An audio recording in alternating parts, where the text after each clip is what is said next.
We're gonna put this bad snitch. Put right there in the middle.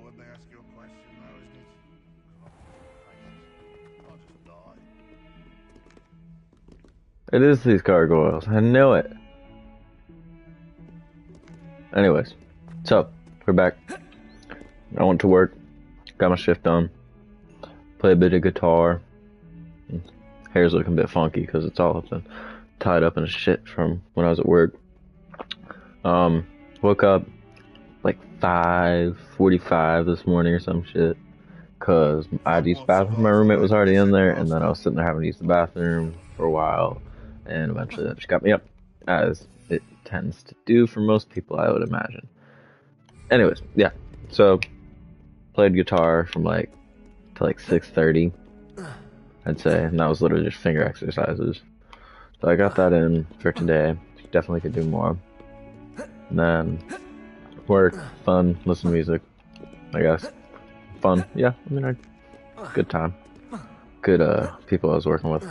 And then after I got back, and I didn't really play that much, popped on the electric and screwed around a bit trying to recreate right at the end of Brown Eyed Woman by the Grateful Dead. Well, Dead and Co., because John Mayer is taking lead on it. But Brown Eyed Woman, playing in the Sand 2018, I think. The very end, after the song ends, there's this little Heard you're defending Hogsmeade against trolls. You know, there is such a thing as trying too hard. I think you're just not trying hard enough and are beating yourself up for that. Anyways, oh, the shit sparkles? I didn't know that. Anyways, Brown Eyed Woman, right at the very end, there's this little riff, like, I'll just play it for y'all real quick. It's beautiful, and I was trying to recreate it. Didn't get it exactly, but going off of that, I found my way through Reddit to a clip of John talking about how he's a collector, and showing a shit ton of disgusting amount of pedals.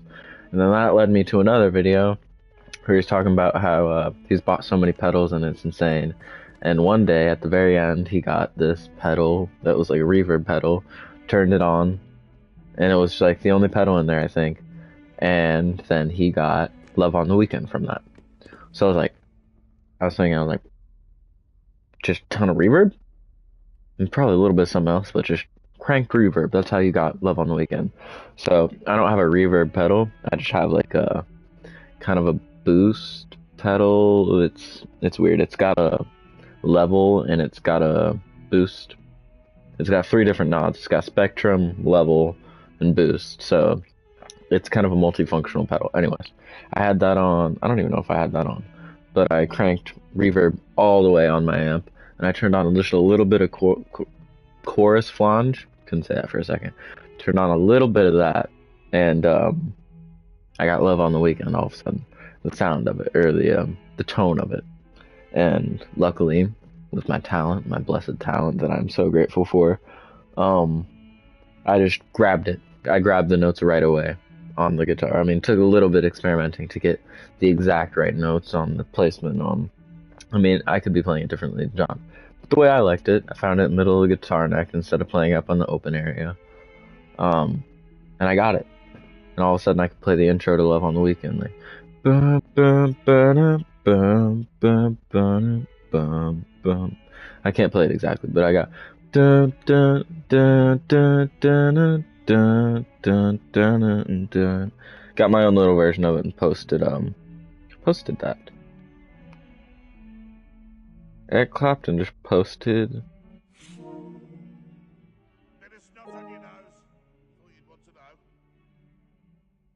Eric Clapton posted an album called Rarities 1983-1998.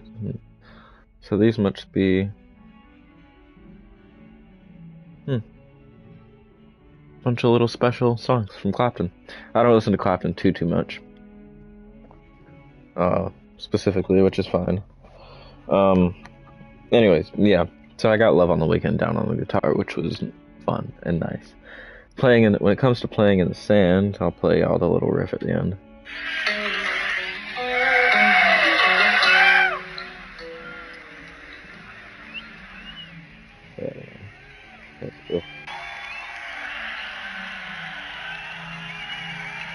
Here, end of the song, right?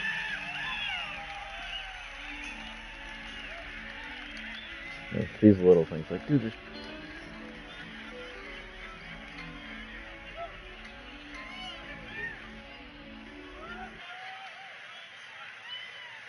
just listen.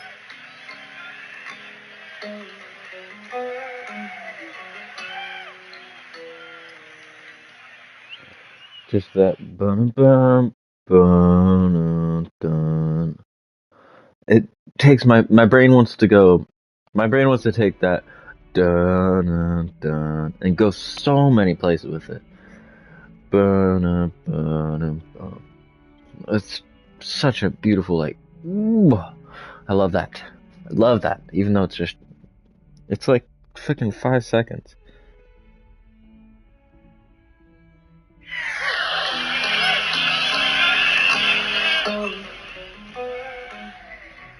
Bum bum bum bum bum bum bum.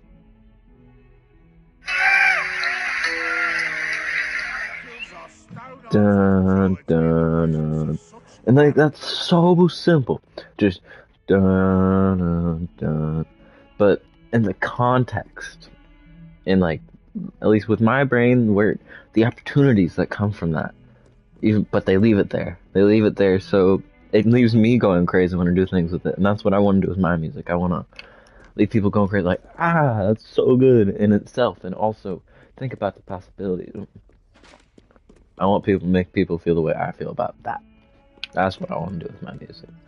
142 On top of staircases. many other And things, this is where they put me. just a lot of emotions. I want to make you feel a lot of things when you listen to my music. I don't. I find it difficult to think of myself making songs that are just good jam into the background music. Like, I'm sure that'll come with time, but music, it's not what I see. Get fucked on. I'm sorry. Don't gotta be so sad. Anyways, yeah. Guitar stuff. Loving it. As always. And we're in Harry Potter now. Yeah. What are we doing in Harry Potter?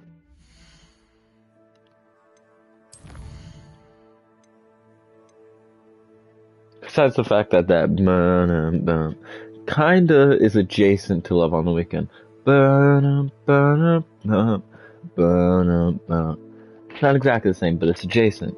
And I like stuff like that. It's completely going from Brown Eyed Woman, which is adjacent to that. So, like, this is a weird way to think about it. You got Love on the Weekend, you got Brown Eyed Woman, and you have this little thing in the middle that's adjacent to both of them that just connects them. Brown Eyed Woman and Love on the Weekend, not really the same, not really adjacent to each other, I would say. But this thing in the middle connects them anyway. I love it. Love it.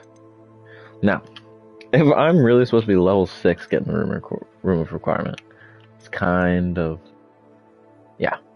Acquire and use a focus potion. Acquire Maxima Edurus.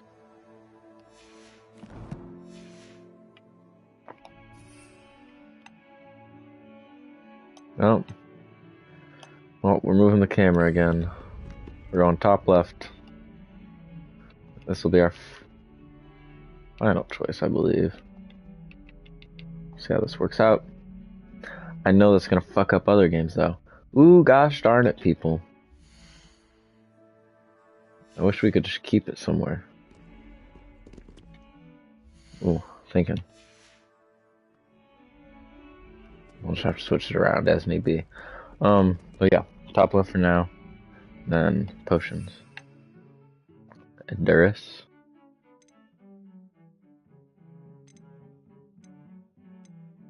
Focus Endurus. What else? Maxima. Woo! Alright, which means I just need to head down to Pippin's and Hogsmeade.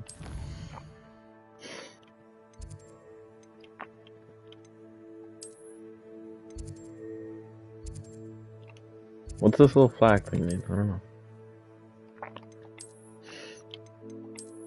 Go back. What is this?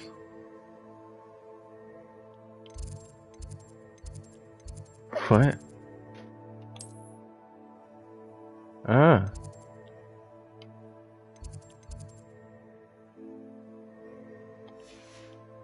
Huh. Intriguing. Anyways.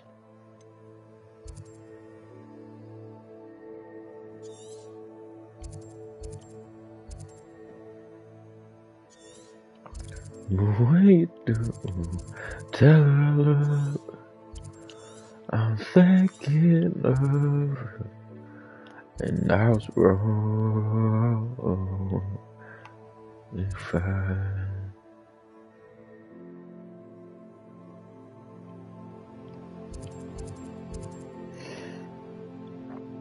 wait, tell her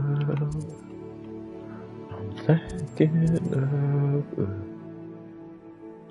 and I was wrong. I'm humming Sunrise by Tab Benoit. Great song. Meet, here I come.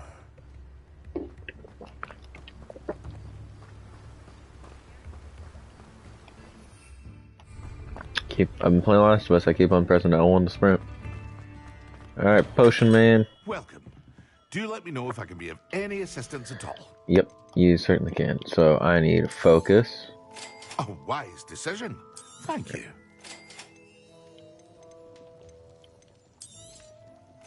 Thank you. Then I need all of your recipes. Thank you. Actually, I hope to see you again. Farewell for now.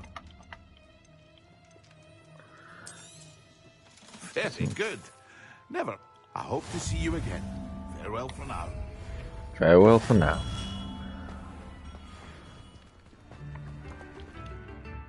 So now, do I have to use them in combat, or do I just have to use them? Focus.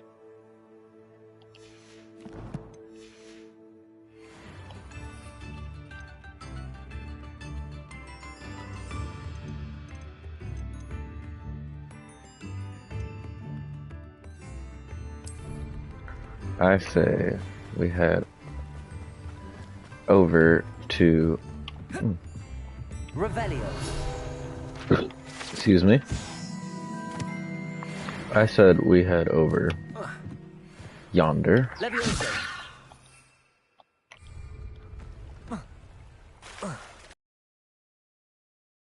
Outside Hogsmeade.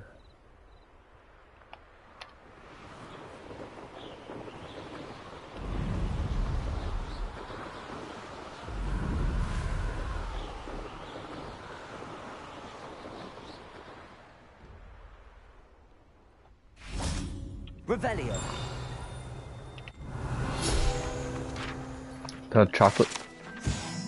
Yep.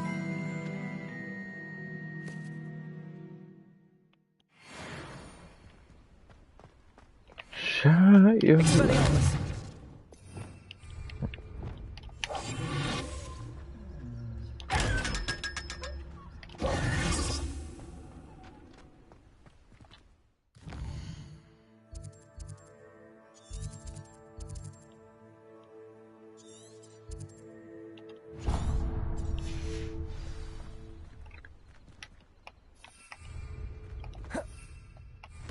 Yeah, we've been fighting. Shut your. How far out do I gotta go?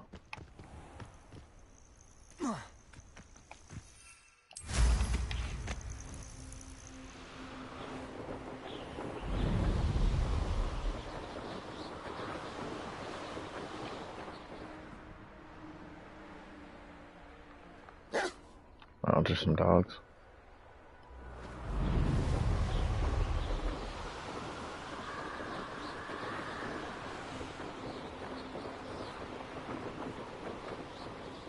Sometimes it seems all roads lead to Hogsmeade.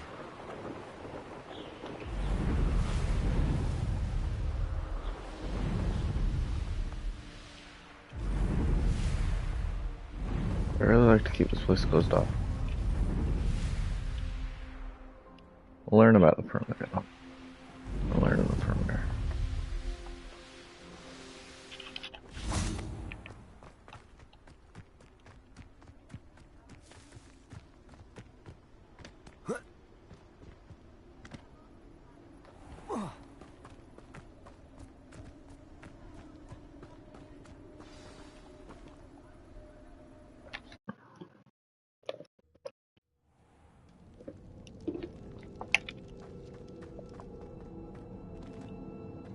Revelio.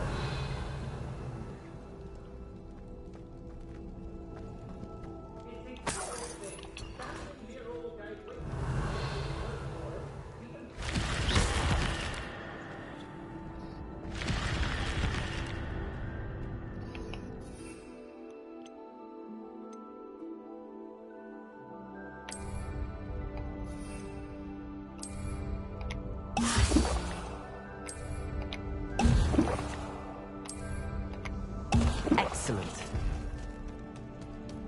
Expelliarmus. I'm just warming up.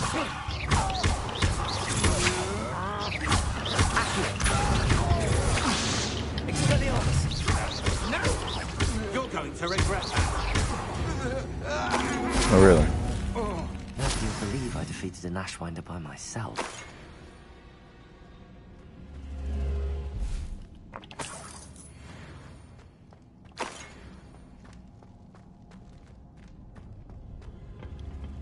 Incendio.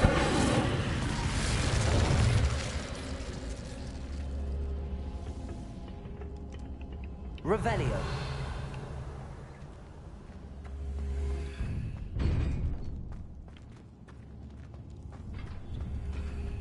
Incendio.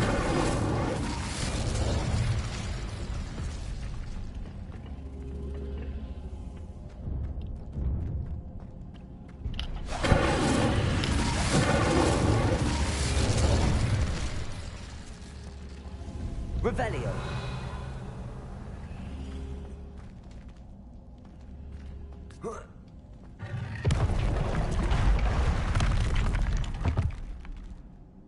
Puzzles.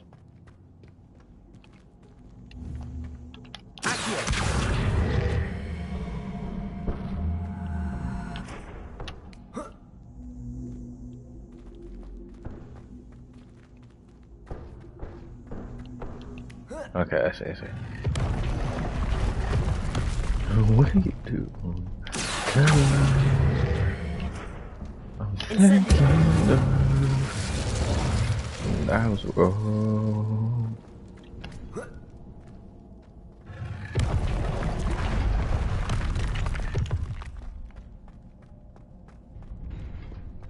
Revelio.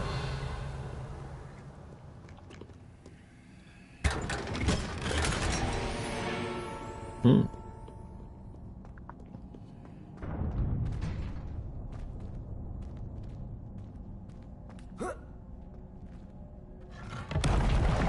Solving puzzles.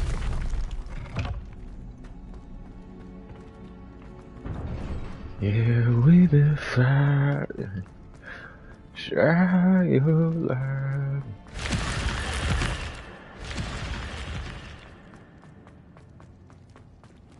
I don't understand why I can't just go up myself.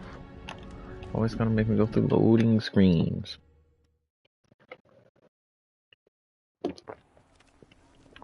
This is PS5. Loading screens should be a thing of the past. By the way, if you ever go to Jamba Juice, get Sour Patch Kids. Secret flavored. So good. That's what I've gotten since... It's pretty much what I've always gotten since I was first went there many, many years ago.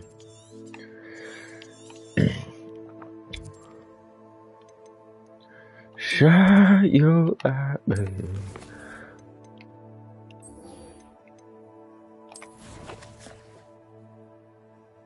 And I was wrong. Gonna find. And I'll be dreaming of the next time we can go into another serotonin overflow. Not tune on that. Not great. Leech stirred clockwise. Off on another adventure, are we? What'd you say? Repeat that. I feel like you got some valuable knowledge to give. Paintings.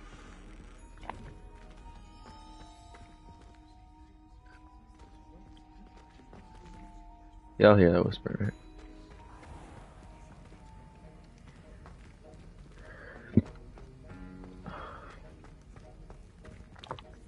Well, we gotta pastime ourselves. Shine your light. I was wrong. Couldn't find.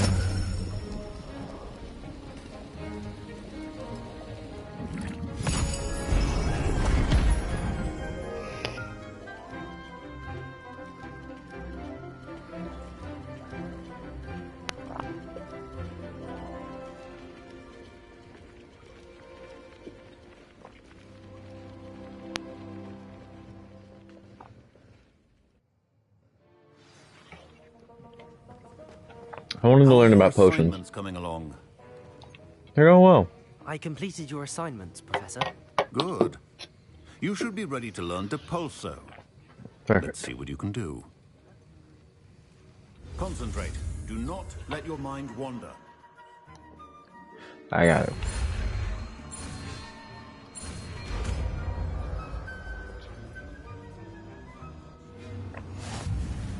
You've got it now. If you'd like to practice, and I think you should, perhaps bet. I need another one of these. I don't have points. Getting close though. Getting close. Not to go flinging your classmates about the halls. I suggest that.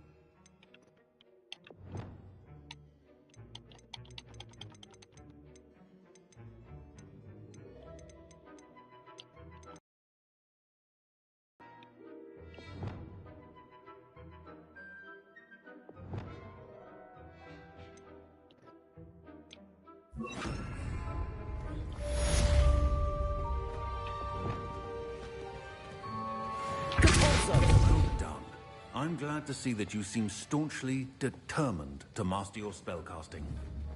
Revelio.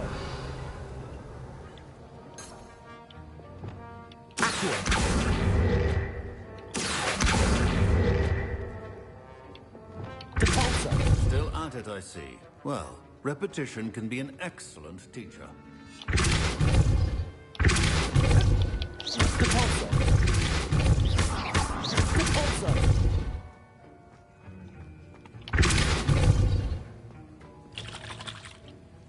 That was an interesting class. Wasn't precisely what I had in mind, but it was still brilliant. Thought for certain you'd have helped.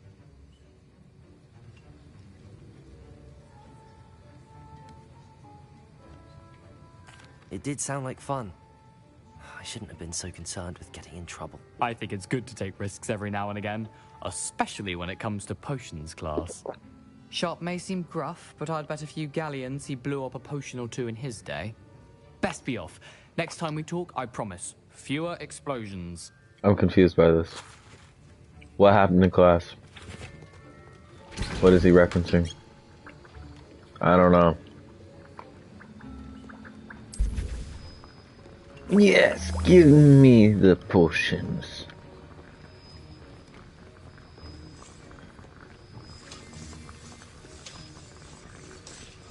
Begin Welt.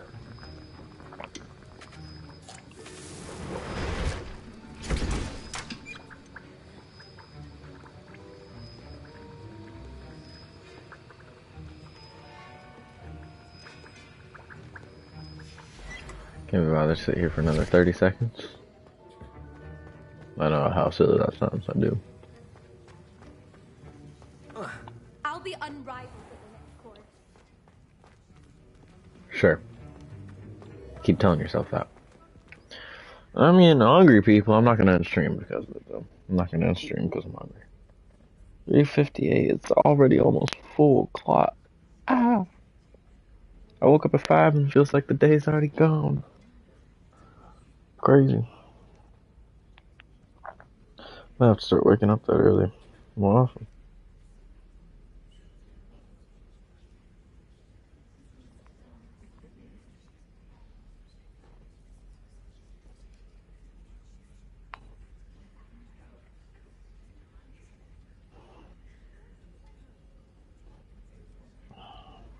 That I'll be dreaming of the next time we can go. Fucking Hassan, the streamer I watch, got to meet John I Mayer. just want people to understand that because, like, they keep I don't know why that bothers me. There's a hammered in That's just narrative. a negative trait about me that bothers There's a me hammered in narrative because here, even here, when it's like probably just the got closest you'll get to like an mostly. objective assessment of the situation, and I even there it's like wanted to do it for profit. Not saying that he shouldn't profit. Okay, I don't have Wi-Fi service. Trying to state here is that like ultimately this creation didn't come from the profit motive. Jesus, Reddit's too much. Like, bro, not here to think about sex all the time. Chat's so angry with America as they live high. Yeah, dude, it's fucking high living out here. Yeah, the only reason why America lives high is because America itself has like objectively lowered the living standards of half the fucking global south. So yeah, in comparison to a country that we fucked over, yeah, we're in better shape. You know what I mean? Also, this conversation regularly avoids the entirety of Europe. Like, the entirety of Europe is never called into question. Notice how every time we talk about like America living high, we're always comparing America to America's victims, and we just never talk about like Europe, where living conditions are objectively better. It's just like we always forget that like an entire continent of people that we didn't actually purposely eviscerate or destroy, but instead like funneled money into and kind of made sure that they couldn't have like any kind of socialism happening there, but still did not like completely destroy their operations in the endless pursuit of extracting natural resources from. Those guys are doing better than we are. How is that possible? Question mark? You have to pay to use the restroom in Europe, little bro. What? Got another assignment. You gotta be kidding me. Slim, this is like a buffet gone bad. Go back to your station. I'm not tasting this crap. You guys have, at this point in the competition, you need to be listening to what we're telling you about what we're producing because this is ridiculous.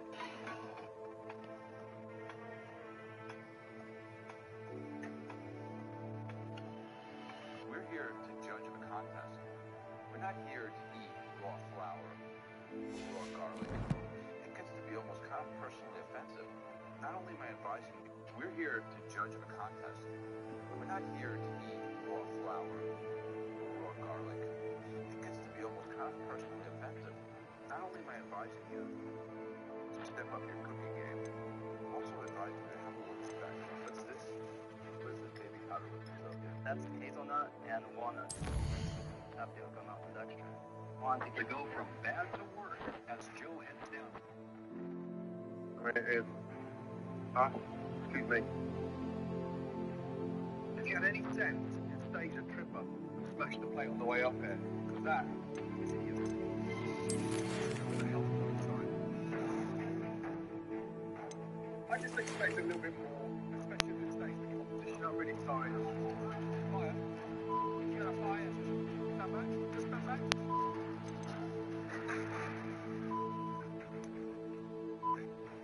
Set the place on fire. No, it's not funny. Bananas. Duck. You've gone bananas. That's what's happened. You've gone bananas. I'm definitely not ready to go home yet. And you were right, the hero of this dish was the duck. No begging. You're in this competition, competing, not judging. Let's get that right. Have some respect for your fellow contestants. Yes, chef. Touch me. Yes, chef. Come here, both of you. It's it off. Touch you. No, just touch it. It's it off. Look at it. It's still moving. It's that roll.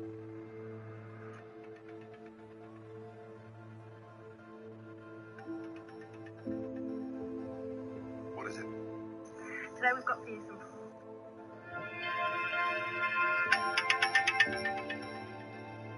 What is it?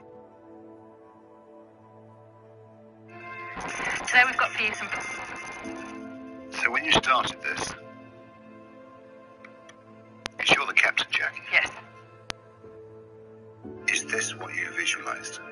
It has evolved slightly. The only difference we've got is a flatbread as opposed to a tortilla. I think. Byron, you know you're in trouble. You knew that before you walked to the front. I be really honest? Please. It looks like a horror movie. Let's have 2 minutes. I have made more mistakes as a cook than anybody else I know. I've got to be brutally honest. I can't detect the egg. Yep.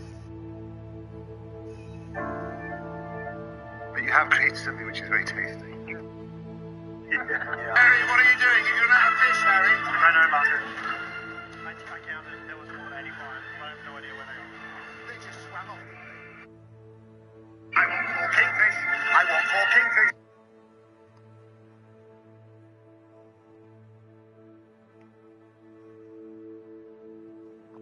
I know y'all fucking hanging here, but fucking Master Chef sometimes It's funny the as Tetris shit. from Other the shows. UK and Europe for £3,000 plus royalties. Mark up your way. If I were to become a chef, that's what I look up to. I mean, to be fair, I guess Gordon looked up to him, so it makes sense that you look up to the person that you looked up to. You look at a person, your idol's idols, you know. Same way I wish I could have played with BB. Fucking, I still have an opportunity to play with Eric one day, hopefully. Fingers fucking crossed. That'd be insane. And now, poetry by Gary.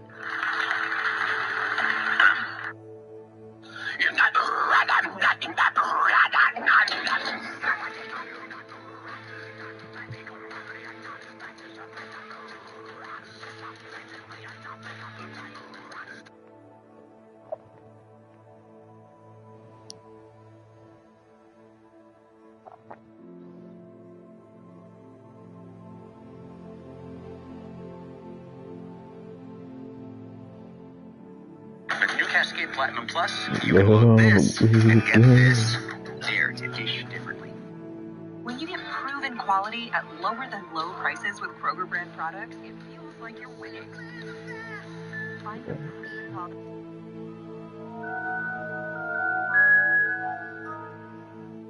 Hey everyone, welcome to another installment of Harry Potter Theory.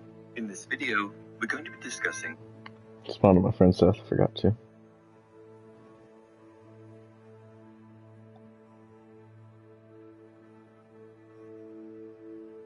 That ended. Yeah. Shit's sad, but what can you do? Yeah. Shit's sad, but what can you do? Ended. Yeah, that ended. Shit's sad. But what can you do? I'm not gonna stay sad. Ended, shit's sad. But what can you do? I'm not gonna stay sad. Yeah, that ended, shit.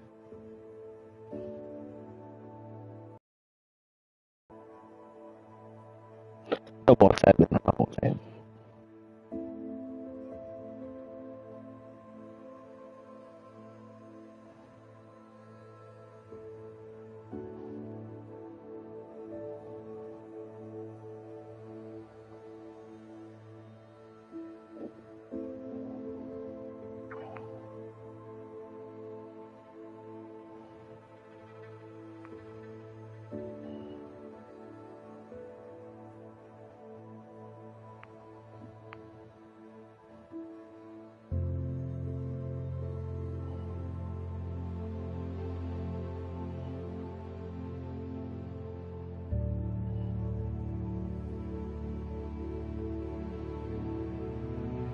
I hadn't thought about her much today. Can't say it all, but much.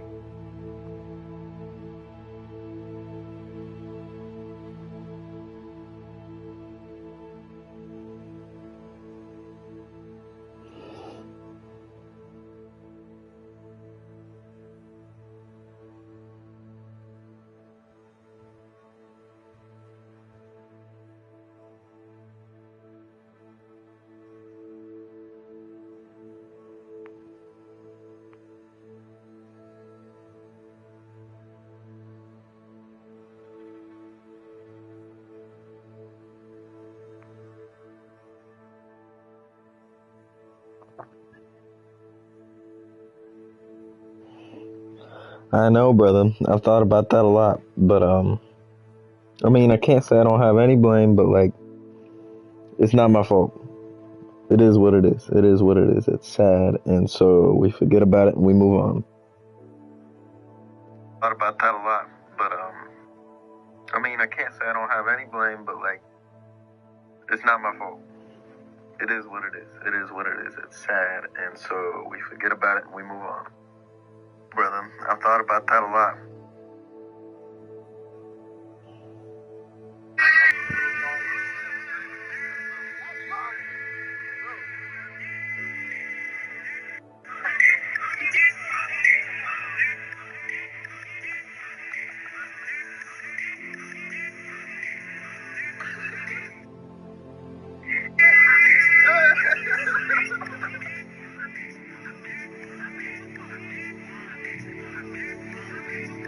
Fucking friends in the military always posting some funny shit.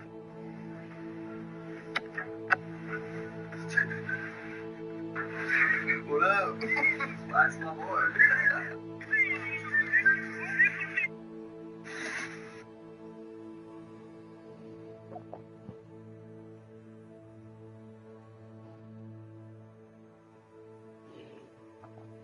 It's another one of those things where I struggle because I don't want to say that, but fuck that bitch. There's nothing else to it.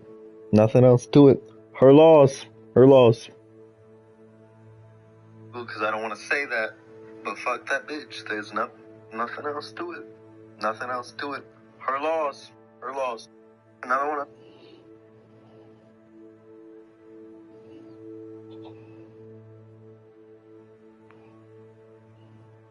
Hogwarts Professor Quirrell What's her is last name? appointed as defense against the Dark Arts Professor, and whether or not Dumbledore knew I'm that a fucking stud. I'm a fucking 10. I don't know what else to say. Maybe not quite a 10. I'd be a 10 if I worked out. Like, I didn't have my mental issues, I guess. Mental issues. Like, people are so far worse off than me. I got issues. Like, I'm just fucking human. Really, I don't got issues. I'm just human. Normal. But if I were perfect, if I weren't human and I were perfect, because humans aren't perfect, I know that, then I'd be a 10. So I'm like a 9. I'm a 9. Yeah. Quirrell was a highly unusual and delicate, Perfect's born anyway. talented student, and was teased profusely at school, making the anxious Quirrell even more anxious. His feelings of inadequacy led to him taking a particular interest in the dark arts, a highly complicated and dangerous field of magic that could perhaps garner Quirrell the attention and respect that he always longed for. For the duration of his studies, he showed a particular affinity for the dark arts, and he ended up graduating.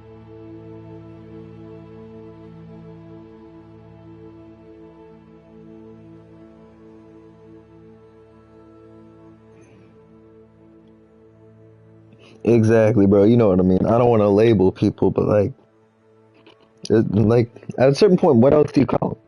Like, what else do you call them? They just acting like a bitch. Same way anyone else in the world can. Bro, you know what I mean. I don't want to label people, but like at a certain point, what else do you call them? Like, what else do you call them? They just acting like a bitch. Same way anyone else in the world can.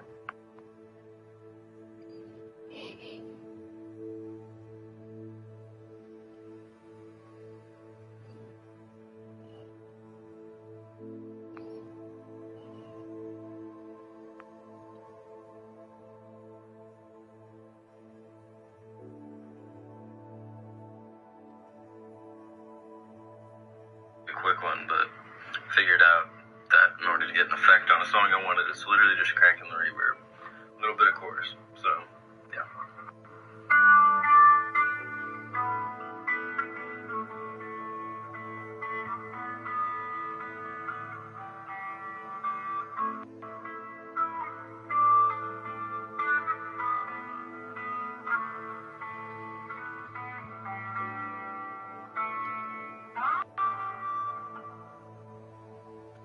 Sounds weird. Alright, this will be a quick one, but figured out that in order to get an effect on a song I wanted, it's literally just cranking the reverb. A little bit of chorus, so, yeah.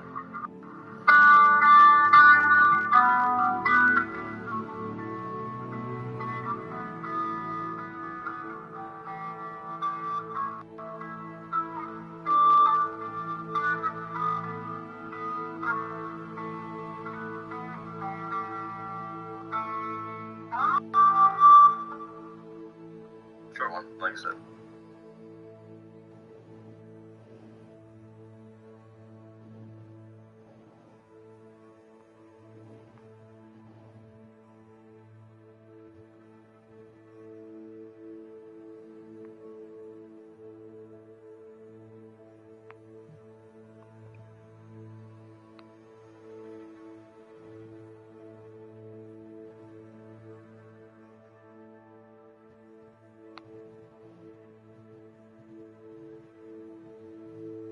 Graduating from Hogwarts with impressive grades across the board. It wasn't very long after he himself had graduated that he was able to secure a job as Muggle Studies professor at Hogwarts. I'm gonna go throw something in the microwave so I can get a bit more energy in me. Energy equals motivation a little bit, at least a little bit. This likely originally stemmed from his childhood bully, and it's unfortunate that it followed him into adulthood, as it had a profound effect on the actions he would take as a grown man.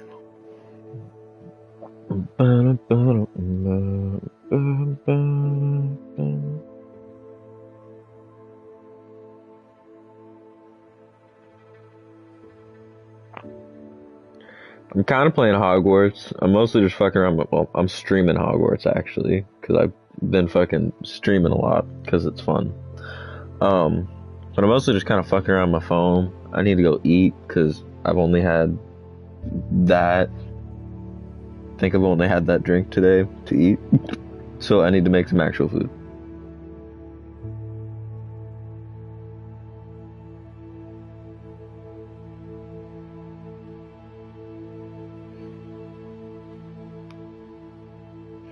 In the year 1990, Quill took a year-long Alright. sabbatical. Music?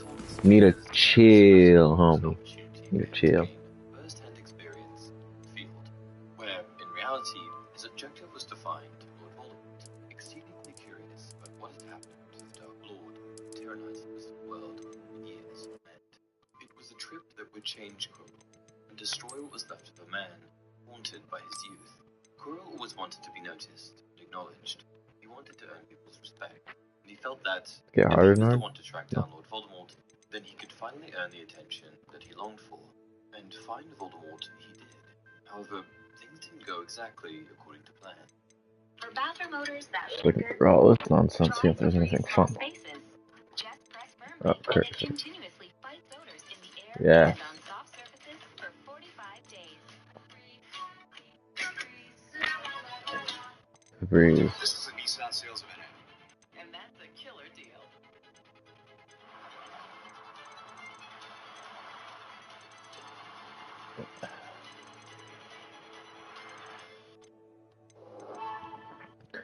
Voldemort recounts his first meeting with Quirrell. A wizard, young, foolish, and gullible, wandered across my path in the forest I had made my home. Oh, he seemed the very chance I'd been dreaming of, for he was a teacher at Dumbledore's school.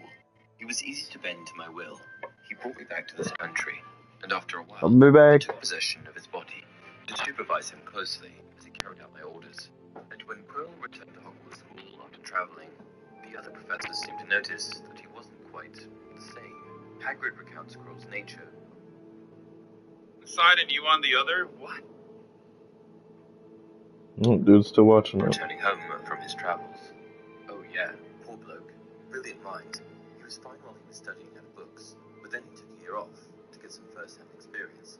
They say he met vampires in the Black Forest, and there was a nasty bit of trouble with a hag. Never been the same since. When Quirrell began teaching again at Hogwarts, he didn't resume his previous role as Muggle Studies professor. Alright, bro. He began his new role. My roommate's taking up space in the fridge is starting to get obscene. I'm gonna try to describe this to y'all. I opened my fridge right now. I look to the right, so we got the door. We'll get to the door in a second. Look at my fridge. There's the top shelf, which can hold kind of gallon. Why the fuck did she get her? Like, why? Shouldn't it? Makes no sense. You got 3 shelves. You got 1, 2, 3. And on the very bottom, we have where 2 different drawers would be. One for crisper. Yeah, 2 crisper drawers. One of the drawers is gone, so it's just kind of an open space where I leave stuff. Then you got one of the drawers, which is for vegetables and shit. None of mine's in there, I don't think. And then, this is hard to describe. Then you have a kind of large shelf area, which I am taking up one little Tupperware in a jar. She's taking up the rest. And then we got like a cheese drawer, I guess you would call it. That's what it's always been in my houses. And we got a little thin shelving area, which she has taken up almost all of. With all her shit, all I have is like a carton with one egg in it and a box of cookies. And then top shelf, which is the main area, she has taken up all of except for I have 1 gallon of milk and one fucking thing of juice. The rest is taken up by her shit, so if this isn't cleared out and I need to put stuff in, she'll be hearing from me about that. Freezer wise, kind of the same. Shit's pissing me off, man. But it's not actually in my way. I don't have anything to use the space for, so there's no real issue as of yet. Right? Right. Okay.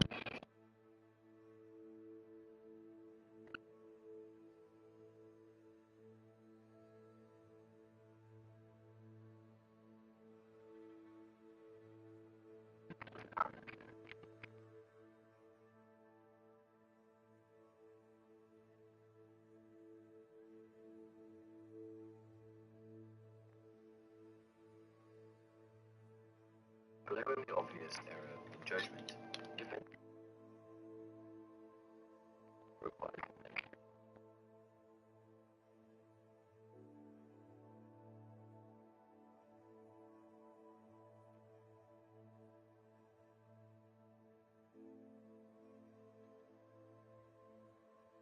Crow wasn't incompetent or unwise. He was just not a good practitioner.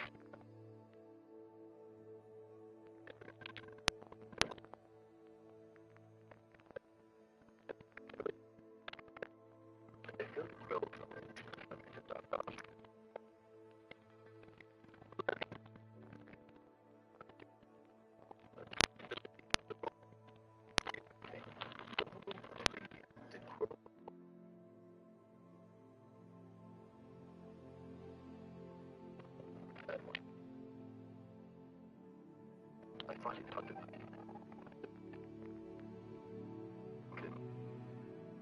travel. This dark art was cursed, which meant that, one point or another, something would happen to Quirrell.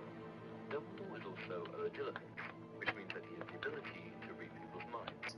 But I don't think that he uncovered Quirrell's possession that way. I actually think the opposite. Easily read, invade the mind, of a weaker wizard like Quirrell. However, I expect that while he was possessed by Voldemort, the result of Lord Voldemort's proficiency in occlumency, no longer being able to navigate the mind of Quirrell would have been a major red flag, and I'm certain that Dumbledore knew that dark magic was at play. By the end of the Philosopher's Stone, Quirrell is quite different indeed, to the point at which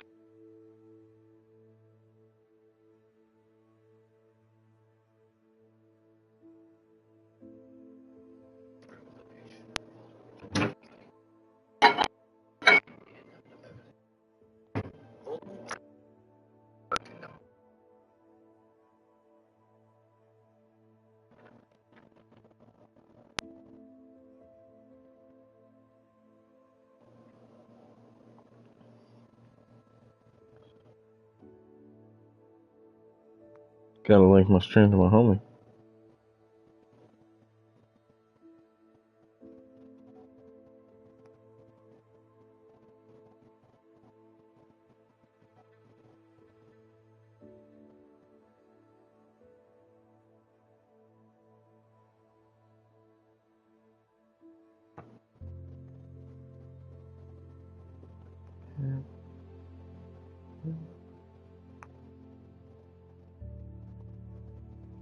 Share your life.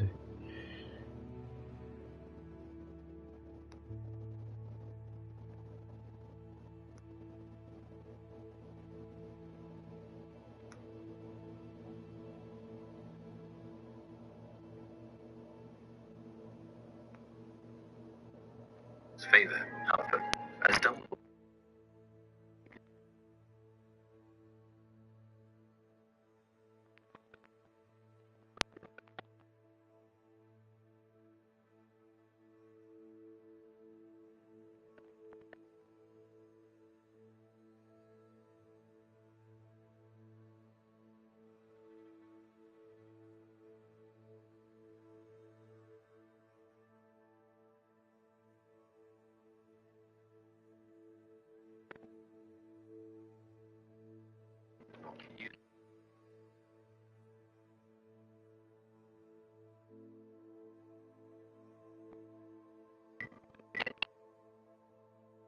Quirrell to remain in the castle, as it could result in the capturing of a dangerous dark wizard still at large.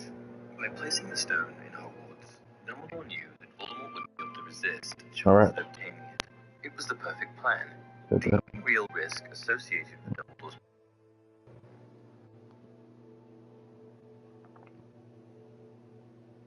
That's a fucking weird ass picture. plan was the, at least in Dumbledore's eyes, highly unlikely scenario in which Voldemort and Quirrell somehow use Harry to get the stone for them.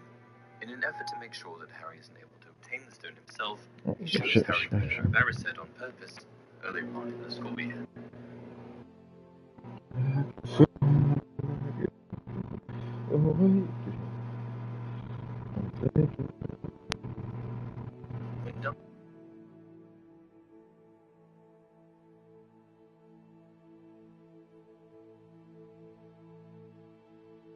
This would mean that he is incapable of retrieving the stone, thus causing less of a risk. Dumbledore, of course, also baited Harry to the dungeons, knowing that, with his mother's loving sacrifice, he stood a very good chance of defeating the Dark Lord. However, as we know, things didn't go exactly according to his plan. And that's it for this video. What do you guys think? Did Dumbledore know that Quirrell was possessed all along? Let me know down in the comment section below. Until next time, you're a wizard, Harry.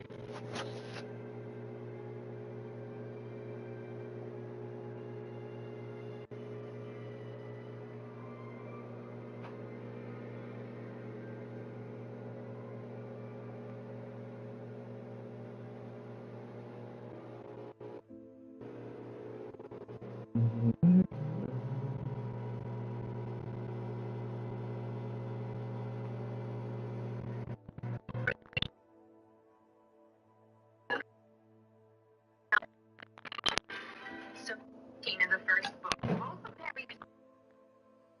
No, no.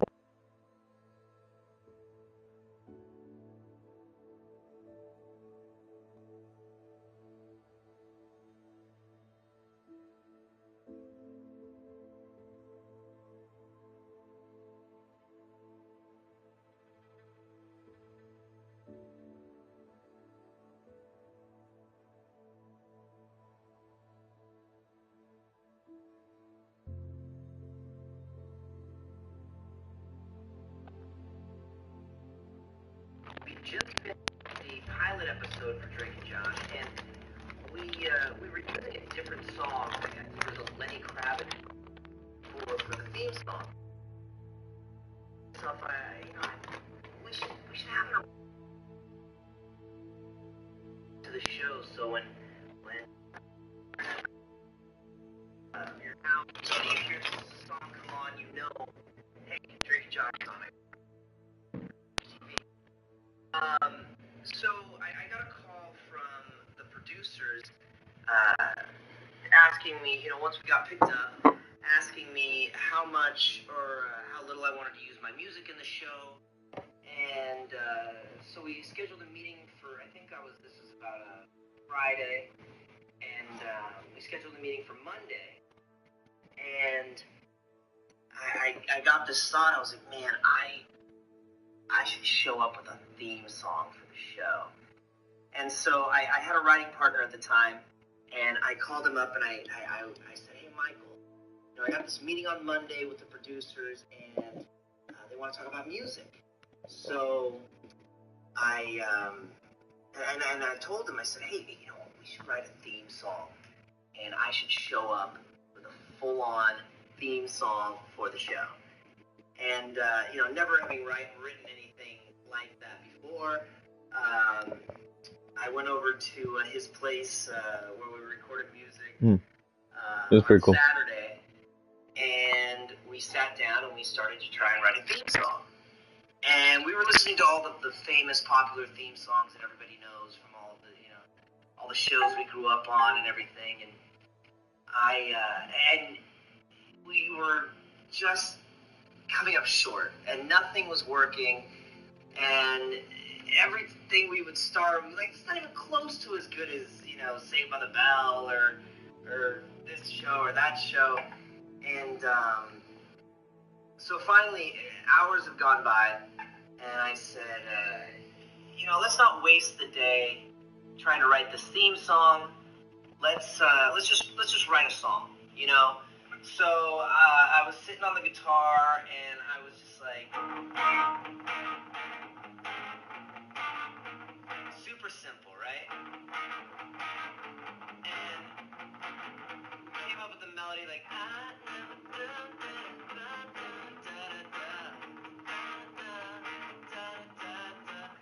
I was like, oh, that's really cool, that's catchy. And then we we all know what that is now. lyrics, and I said, hey, what if we write the lyrics and sort of tailor them more? I never thought that it'd be so simple. I found a way. Fucking ads, my bad. Ask your healthcare provider. I'm just curious if I wanted to share this video with y'all. Instead of, writing a love song to a girl or something like that, what if we, make it more like the story of the show? These two Someone's tuning. unlikely friends that come together and No. that have each other's back, and so that's where the lyrics, I'll always be picking you up when you're down and all that. I never thought it'd be so simple, but I found a way.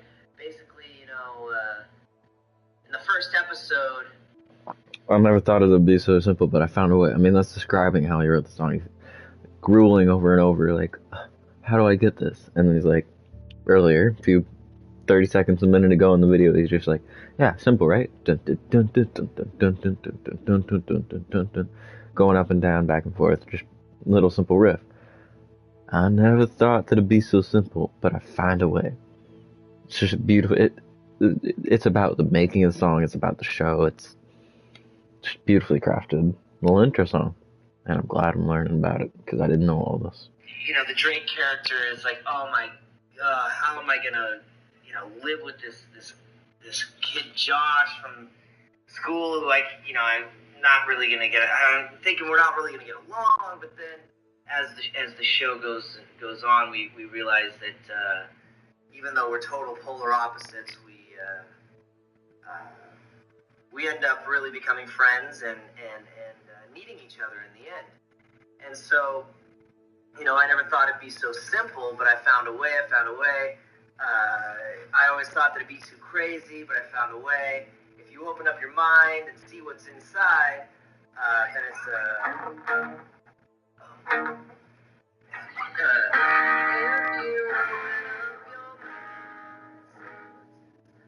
so then it was it's gonna take some time to realize, and it is realize. Not really. Realize, even though I watched the show with the closed caption and subtitles on, and even they get it wrong. It says realize, but the lyric is realign because what we're. And I love stuff like this because this is taking your own interpretation, which isn't incorrect. If you're taking it as another way, that's right too. The song's whatever it wants to be to you. It's a gift to you. It's not his song. It's his song, but it's your song at that point. You're listening to it. And you get to take that great realization of it's not just, you have two different versions of the song almost to listen to now. Every time you go through, you get a taste of both little versions, and it's that much more. It's more. It's making more to the song and making the song better in that fashion. Music. Love music. Having to completely realign our lives, because we kind of get thrust together, and he moves into my bedroom, and we It is gonna take some time to realign, and like he made the song. He knew what he was doing. He knew it was supposed to be realigned. Oh, I didn't even know you were here, homie. I'm just fucking ranting. It's fucking great. Totally uncomfortable at first. Fucking got a little salty so that's where icon. I love that Realign shit. Comes from. So it's like, it's gonna take some time to realign. But if you look inside, sure you'll find. Disappear and blow the camera for. You don't need to worry about it. Exactly, bro. I mean, you've heard me talk about John Mayer all the time. Dude inspires me in every single fucking thing that man does, because it's just insane. I'm not going to get into it, because too much, but insane. So there's your friend lyric, right? So it's like, over your shoulder, you know that I told you I'd always be picking you up when you're down, so just turn around.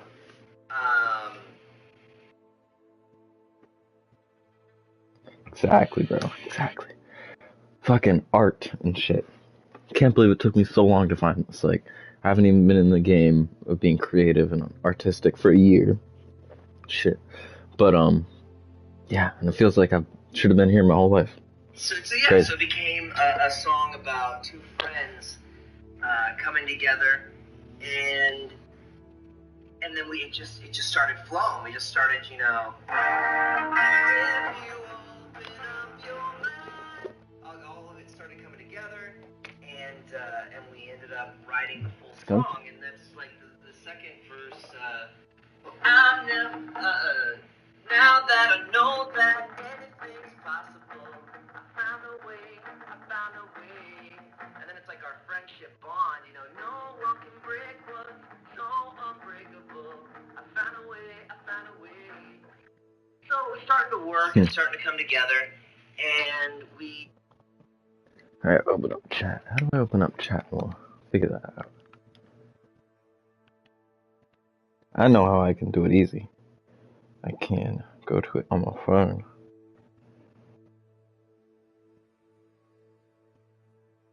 Actually, I don't know if I can do it on my phone. One second. I know how I can do it. Go on my computer. That'll keep a solid track of what's going on in the chat. So I don't get confused, because like I can only see a little prompt. If the text is too long, it doesn't let me see it all for some reason. Wake up, wake up. There you go. Wake up. Alright, go to my channel. Fucking so many videos. All the editing shit. Get a quick refresh. Hop in there. Now we got chat. There we go. Oh, bro, I can show you. It's like with the PS5. Actually, I can test this shit. Keep it muted, but keep live viewing. If I pull up the home screen, can you see this? Or like the little screen? I don't know. Nah, it just makes my camera disappear.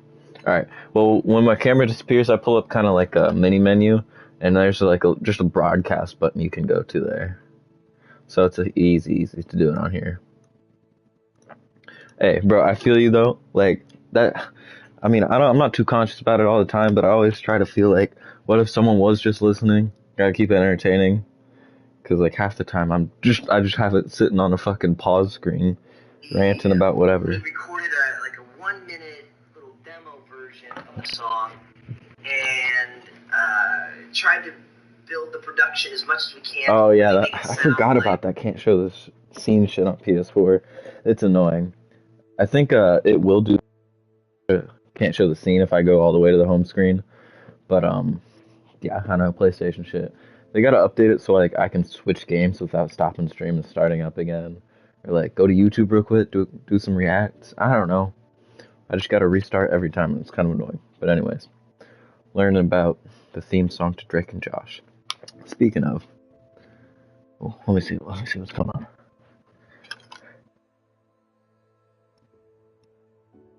Exactly, bro. You know what's up. You know what's up. You know. But Drake Bell, fucking crazy to think about. He went from being child kind of fucking star on Nickelodeon, right? And then all of a sudden got into all this controversy fucking with breaking up with Josh or whatever. Josh Peck. I don't know names. Exact. Base streaming platform. I could go crazy and hook it up to my computer and stuff, but that's too much work, and I'm just trying to vibe with people, and this works fine. Got a decent ass camera, got games to watch, got decent audio. Yeah, all that jazz. But Drake fucking Bell.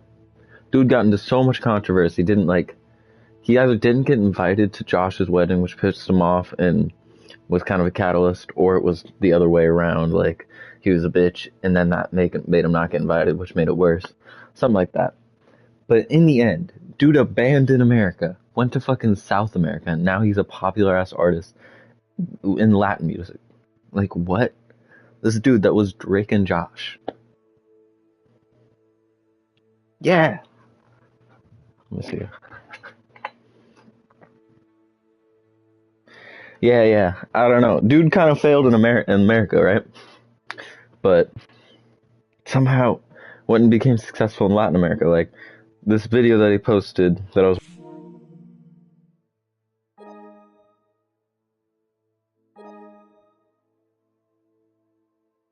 This video that was posted about the theme song. Let me see if I can pull it up. I don't know how... For those that are watching, you can kind of see it there. It says Drake and Josh, but there's also that little fucking Spanish bit right there. Like, so he's catering to his Latin America audience, which is just crazy. It's weird shit to think about, especially when I hear him playing. I'm like trying to think in the context. Oh, that's his playing style now in Latin America. Weird shit. What are we gonna throw on in the background? Ooh. So many options. Let's see if Hassan is still talking about the fucking Tetris. He's still on Tetris. Dude's 33 minutes into an hour video. And he's spent like 2 hours at least on this hour-long video. Dude gets stuck and stunned by chat so often, which is how I feel I would be if I had, 31,000 people vibing with me here right now. Yeah, I feel like I'd be getting sidetracked all the time too, so I don't blame him. But an hour video and dude spent 2 hours. What's going on, chat? Trailer for Tetris? Like the Tetris movie? I saw, the Tetris movie, seeing that was what spawned him watching the video that he's watching now on Tetris. But like fucking Tetris in Russia and shit. Maybe that'll get me back in the theaters. I don't know. I haven't been to the theater since before the pandemic. So maybe that'll be the first time I go back, but kinda doubt it. Cause I like Tetris, but not that much. I remember trying to play Tetris back in the day when I was little, right? And I would sit down and be trying to play it, and I would just be like, bro, I want to play fucking Mario or some other shit. I'm moving blocks and trying to get them to fit together. That shit was just boring as fuck in comparison to anything else that I could have been playing. It's a factor of when I grew up, the games that were out. Like, No, I haven't seen the new Avatar or Puss in Boots, no. Not at all. Avatar, I'm interested in seeing. I guess those are both type of things. Like, if someone's gonna hit me up and be like, yo, we're going to see a movie, let's go see a movie, I'd definitely go with. But, I just can't convince myself to go to the theater on my own. That girl I was still with, maybe that'd change the story, but not gonna focus on that. Cocaine. Alright, what's the shit I've been hearing about Cocaine Bear? Because fucking Goblin, one of the other... I might throw on some Goblin videos in the background. One of these other YouTubers I watch, and I'm pretty sure I showed you. Fucking... Really? Puss in Boots 10 out of 10. I gotta see that.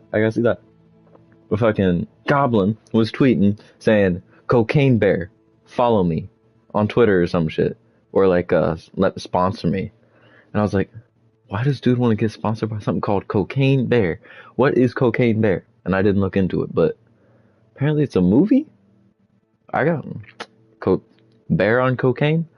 Fuck some shit up. Oh yeah, I remember. There's a joke. A bear that like took a shit ton of cocaine was the most dangerous animal on earth. Well, it was alive before it OD'd. Funny ass joke. Love that. So if it's about that, that'd be funny. Puss in Boots though. I remember seeing the first one way back. Like when I think about the first Puss in Boots, for some reason, my mind goes back to like I was in a fucking IHOP when I was 8. Oh, cocaine. What is this Cocaine Bear about? Based on it, that ate a couple pounds of coke. Yeah. Didn't they like stuff that bitch and taxidermy it? It could have done something if it had like if there was shit to fuck up or shit that pissed it off. Could have done something. That's the point. Can't imagine. Bro, Cocaine Bear. I just want to hear theories about what that motherfucker could do. Now I'm thinking of some fucked up shit.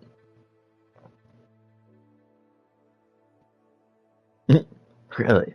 Puss in Boots, best villain in Dream World history. That's impressive. That's impressive. I ain't watched a kids movie in a long time. Not like that. Yeah, thankfully. Bro. Can you imagine be like, bro, that bear don't look right. That bear, we should fuck off. Yeah, probably could flip a SWAT van. I knew what you meant, homie. I knew what you meant. No worries. Damn, bro. Yeah, like, bro, SWAT pulls up, start gunning that bitch down. Nah. It eats those for breakfast, lunch, and dinner. It says, thank you. I'll take some more bullets. Piss me off some more, why don't you? I'll hit harder.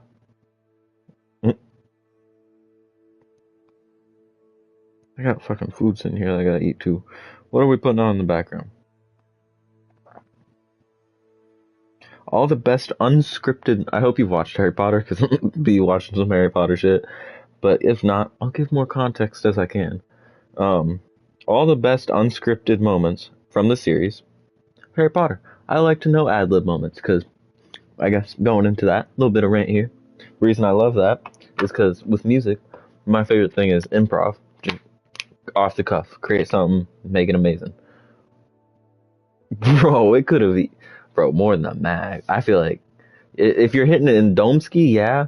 But like, I've seen videos of people trying to take down bears and shit with guns, and they don't hit them in the dome, so they just eat more and more and more. Crazy shit. And they weren't on cocaine. But improv. Fucking, what are we talking about? I love improv. Being able to just pick up, do crazy shit. Yeah, I get that. I get how it might not have been cool, but if I had watched it like now, I feel like I might feel the same. But I started watching Harry Potter when I was young. Yeah, the last 2 movies are sick. Very sick. But I started watching when I was young, so like, I was sitting there being like, when I turn fucking 11, I get to go to that place? I want to be 11 already. And I was probably 8, maybe even 6, I don't know how young. But I was thinking like, imagine being little fucking first year Hogwarts student, getting taken across the lake by Hagrid, and then fucking going up, getting sorted, all that jazz. Coolest life fucking ever. Even with all the fuck shit going on, I'll take that. I'll take that any day. Being a wizard. Sounds so cool. Again, thinking back now, it's kind of like, yeah, they aren't too fun to watch until the last few. But like, if I'm with kids, like, or I guess if I have kids of my own one day, I don't even want to think about that. But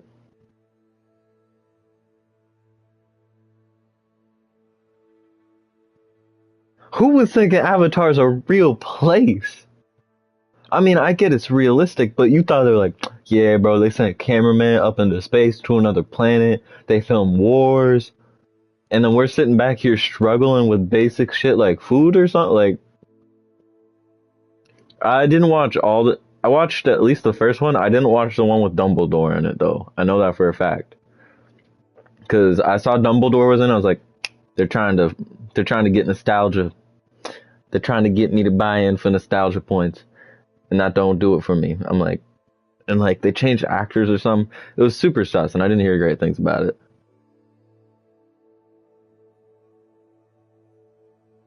People who killed it, they were like, bro, I can't go to the Avatar world. This is it. I'm done. Sam and Henry, I'm pulling a bro over a movie. Yeah, I get that. I get that. Let me make sure I'm not missing anything in the chat.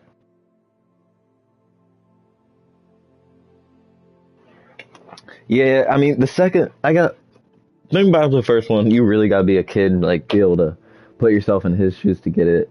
It's really the first time I remember getting like excited about it more than just like empathizing, wanting to be there. Just being like, oh, this is a cool movie part was the chess scene in the second movie, I think it is, where Ron basically almost has to sacrifice himself for that shit. I was like, damn, I won't play chess like that. Like, I move it and then I get to see them destroy each other. That's sick. That's some cool magic shit. And so yeah, shit like that. I don't, I don't, I mean, people are crazy, bro. People are crazy in this world. There's like 8 billion people at this point, probably. There's gonna be a few crazy people out there thinking Avatar and shit is real and then killing themselves when it turns out it's not. Just statistics, numbers, bro. Numbers. We're ranting about improv. Drag it back. Bro, if people thought Avengers were real, bro, you be going, can you imagine be like, I'm going to New York. I'm gonna see Stark Tower and see Iron Man flying around. Crazy shit, bro. Crazy shit. Like, you really, some people really be deceiving themselves. Improv. We're talking about improv. Fucking ad-lib. We did prepare, oh, I hadn't looked. I was hoping I was wrong about that 8 billion. Going strong. Hooray. Fucking, the reason I like ad-libs is because I like doing improv, and I like being able to, like, earlier I uploaded something on my Snapchat story just real quick to make sure it was saved, because I thought it was cool. Playing Love on the Weekend by John Mayer, just a little intro riff. I first of all, when I got the tone down, which was the cool part that I was posting about, I just grabbed onto it right away and somehow instantly kind of did it, which is the cool part. But then also, I only do like the first 2-3 seconds is the only part actually in the song. The rest is just me improvising my own little bit over it. And the fact that I'm able to do that shit is so crazy. So anytime someone else does that, especially in acting, which sticks really hard to a script and doesn't encourage improvising unless it's that type of show or movie, or the director can work with the actor really well and the actor really knows the character so they can do a lot of ad-libs and stuff. It's a lot more complicated than the music, which is just put in what you want, make it good. Doesn't really matter as long as it sounds good. Yeah, fucking love ad-libs, so. Oh, bro. Yeah, I mean, it's not, you probably wouldn't have heard of it yourself, just think about it. Yeah, so like, I want you to think like, you got the studio version of the song that everyone knows, that like, they're like, be like, your favorite band or person or group is going to perform your favorite song by them live, right? And you know what to expect. But all of a sudden, they add an extra verse or interlude or solo or something that's not in the studio version of the song. They just crank it out because they're up on stage live, vibing to the music and feeling it. And they put that out there. That's improv. Or like, even if it's just the same song, but little extra thrown in there. Spice it up because they're live and they're feeling it with the audience, whatever it is. There's many different ways that improv can play it, but even just the littlest bit makes it so much more. Like, one I always try to show people is John Mayer. Like I said, I got kind of fucking issue thinking about how much of a idol he is to me, I guess. But John Mayer's Continuum album, he has Stop This Train, Gravity, bunch of various songs. Great studio songs. When he did his live album, Where the Light Is, especially Gravity, that's the number one song. Going from Gravity and Neon, going from the studio version to the live version is insane. It's the same song, but it feels entirely different. It's like, it's not different in that it's a different song. It's just elevated. Trying to listen to the studio version after knowing the live version it's just inferior, in my opinion. It really is. And I don't know. I haven't looked into it, so I assume he wrote some of what he improvised in there out. But I think it was mostly just being up on stage and feeling it and going with it. And that's insane with how good those songs are live. And just general live music now I have a greater understanding for, because they're not just rehearsing and replaying songs that they already know. They're good artists are adding so much more to it, which kind of caveat there, it's made me not appreciate other shows as much, like let's say Travis Scott or fucking a lot of hip hop artists. They don't get up there and try to improvise and add to it. They're just kind of doing the tour, doing the same thing every single night over and over. Some artists are different, which I appreciate a lot, but oh, for sure, bro. Oh, check it all out. Check it all out. I'm always happy to give suggestions like that. But like a lot of Travis Scott, I'm trying to think of, who was it? Denzel Curry specifically. I don't know why I noticed this, but like it's just dude jumping on stage. Exactly. They got basic once I expanded my mind on music, they got a bit basic. Like Denzel Curry, it's just dude jumping on stage and screaming his songs. There's not much variation. If you go to the Chicago show and you go to the LA show, they're gonna be pretty much the same. Yeah, like, but with a lot of great artists, I'm not gonna say John Mayer. If you go to the Chicago show, it's gonna be one type of vibe because it's how the audience puts in a lot of energy and changes the vibe as well. It's gonna be one type of vibe, not the complete same set list. And when you hear one specific song in Chicago, it's not going to sound the same in LA. It's going to be very similar, but they're not going to be the same because of the amount of improvisation that goes into each performance of a great artist. That's why if you love a piece of music, especially that's performed live, you nor anyone else will ever be able to recreate that piece of music that you love so much to the same degree, because you can't be feeling the exact same things in the exact same way and under the exact same context that the performer was feeling at the time they performed that. And so a lot of music, the great music, is one of a kind, truly one of a kind. And yeah, I guess that's what I hope to do with my own music. But that was me ranting for a little while about music. And now I think we're going to get back into Harry Potter a little bit. I'm always happy to rant more, though, so just drop it in the chat if you got anything for that. YouTube Music is a music app. Gonna deal with this ad.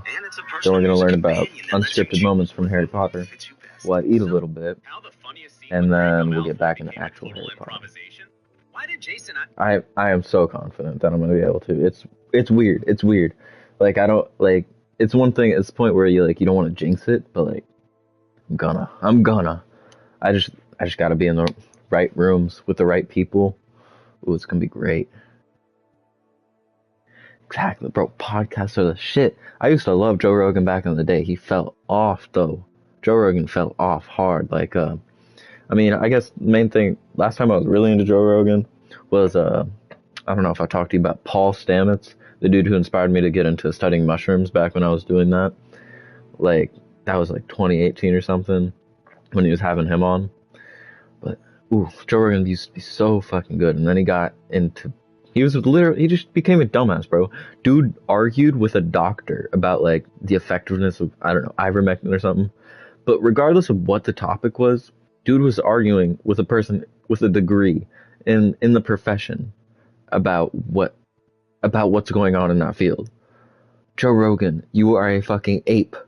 All right? He even acknowledges that he's a monkey. He's just a fucking dumb ape.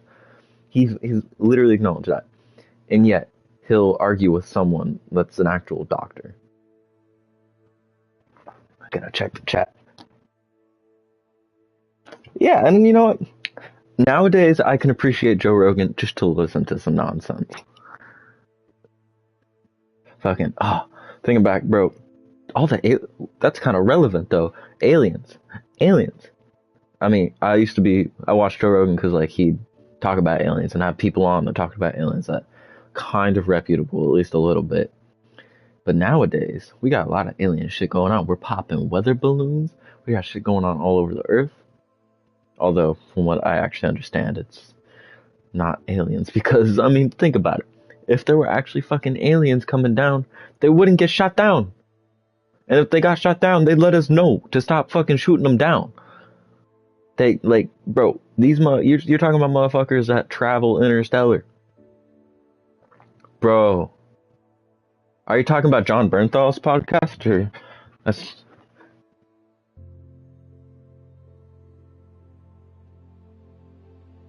Oh, fucking, yeah, because I saw John Bernthal's podcast with Shia LaBeouf in it, and I was like, this dude's been through some motherfucking shit. Like, I know he was on Transformers. Oh, bro.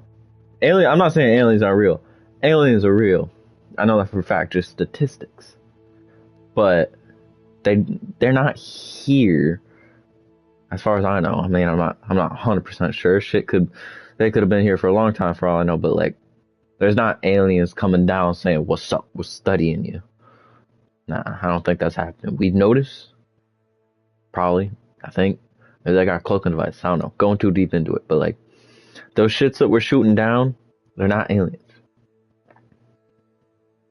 What's the chick? What was the one? There was this other, this is literally just a guess, because fucking John Mayer was on a podcast recently with a chick. Kind of recently, I think it was back in December. I think it's called Your Moms. I'll double check. John Mayer, Your Moms.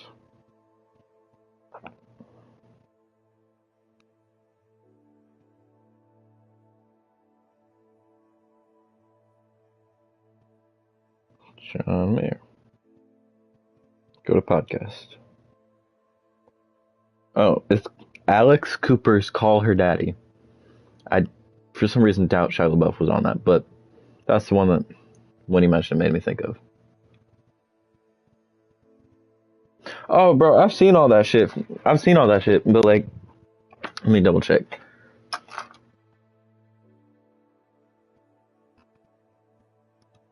Hasn't popped up over here yet. But that fucking, that alien shit in the 40s, I know what you're talking about. The alien shit. Like, I feel like I watched that shit on History Channel way, way back. And like, it's just how relevant is it? Is it like credible? Not relevant. Relevant is the wrong word. How credible is that shit? I don't know. From the 40s? That's a long time ago. Maybe it's credible. Maybe I'm wrong, but bro, when I was younger though, I used to think History Channel was credible because like they came to my fucking elementary school and filmed something. I don't even remember. It's been so long, but my elementary school was doing something. Oh, for sure. Send me the vids. For sure. But History Channel fucking came to my elementary school because my librarian or something, we were doing something on like veterans. And like, so they were recording a piece. I mean, yeah, to be fair, like the Pentagon released a statement saying fucking, we have crafts, quote, not of this earth. So like, they got alien shit. For sure. I know that. But like, I'm talking about aliens walking around, interacting with us. Hell, even aliens that we got tied down and we're dissecting. I don't think we got that. We might have their ships. We might have some other stuff. But we ain't got the being. We're not talking to them. We're not trying to talk to them. At least I don't think. Because like, everyone, like the lizard people. Exactly. Fucking, the government might want to keep it on a low key, right? And they could keep like the ship shit and all that on the low key, but like if there were actual alien beings, what? Hulu joke.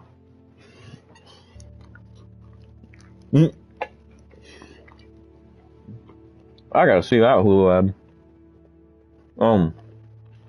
Like the government would want to keep it low key, right? But no, they could keep it low key if like another being was actively working against them, wanting to exposed to the rest of the Earth that they're here. I don't see it working. They're traveling interstellar. We can't do that. No way we can keep them from just talking. Maybe I'm full of shit, and I'm wrong. I don't really know, but just logical in my mind. In my mind. All right, I'm gonna check. I have an audio question for you. Wait here. Turn on the speaker. Because I know you can probably hear shit from my phone, alright. I don't want to have to keep it up here. But if I just do this thing real quick, I just throw it on the speaker. Then I can keep it kind of far away. We can both hear it just fine. And yeah, better situation overall. But maybe the speaker's too loud. Let's find out. Let's find out. Oh, I'm saving that shit. Hold up. We're gonna be watching some shit about aliens. Alien fucking ends. We're watching that.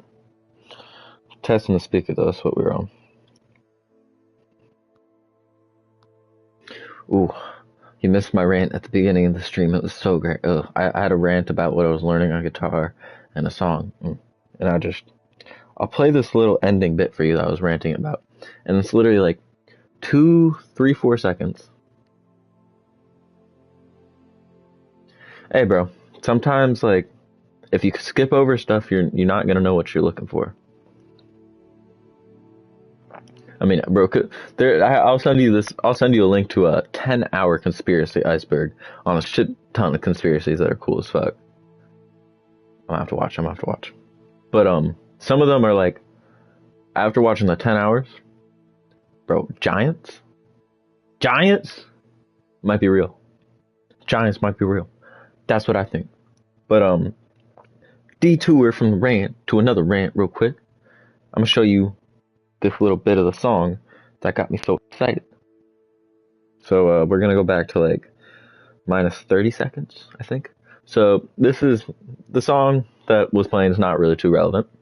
But this is after a song ends, and it's just a little riff at the end of improv, basically, and it's juicy, just such a good bit of fucking guitar. So let me just let you listen, see what you think. People cheering, whatnot.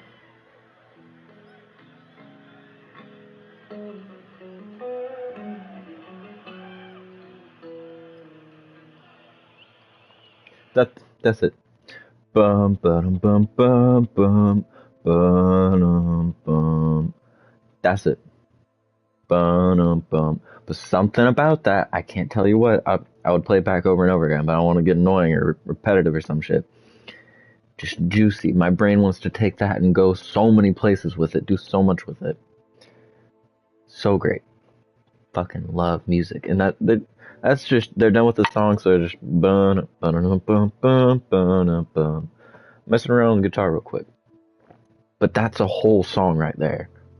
Ready to be made off of that. So great. So great. The lyrics? I don't know. I'm not thinking that deep about it. I don't want to start thinking that deep about it, using that much brain power. For whatever reason. But there could be lyrics that go with that if I started thinking about it. And that's really where you make a song. Like, you can have that, and yeah, sure, it's great. But unless you can have some real nice inspirational lyrics that connect it and ground it to the listener, don't really work. That's a great start, though. Ugh. Fucking insane. They're like 5 seconds on guitar. And like shit like that, I don't know. Hula shit. Like, I didn't talk like this at all before a year ago-ish. Before I started playing guitar. So, like, it's just been sitting there, hidden, ready for me to access all this. Hello, Earth. That's loud. Ready for me to access all this fucking thoughts and passion, like you're saying. And if I've only been in it less than a year and I've come this far, going this deep into it, imagine what I'm gonna be 2-3 years in. It's gonna be crazy. It's gonna be crazy. Hello, Earth. I'm Alec Baldwin, TV star. Alright, every time I see Alec Baldwin, every single fucking time, it brings me straight back to the Cat in the Hat movie. And I remember that dude just slipping out of that fucking drain, getting covered in that purple sludge or whatever from the Cat in the Hat realm. Why I remember this much about shit, I don't know. But that dude was evil and he had a fucking vendetta. Alright? I remember Cat in the Hat. Great ass role. But that's all I see when I see Alec Baldwin now for some reason. Funny shit. You know, they say TV will rot your brain. That's absurd. TV only softens the brain like a ripe banana to take it all the way.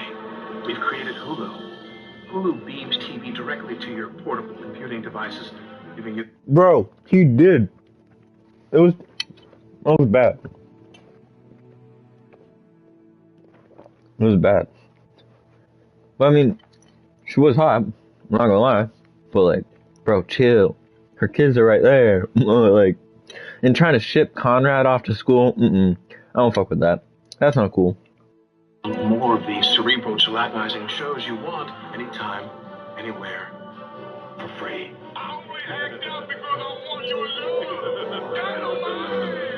Mushy mush.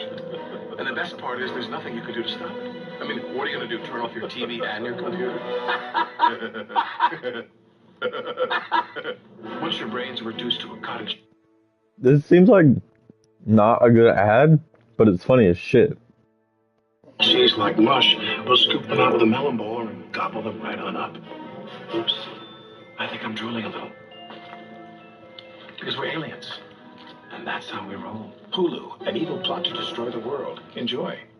Never mind, that was a great ad, bro. That gave me the... Back in 2009, I'd be buying Hulu. I didn't even know Hulu was a thing back in 2009. So long ago. That's a long time ago. It's a long fucking time. That's over a decade ago. Ah.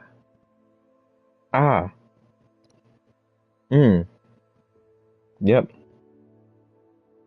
Crazy shit to think about. Let's see.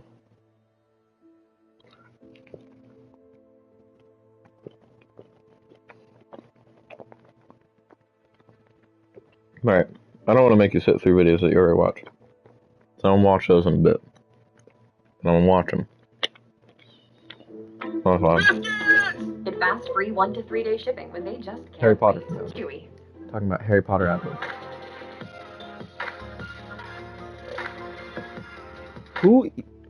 When do YouTube ads ever work? I can't remember a single time in my days where I saw a YouTube ad and was like, I'm clicking on that.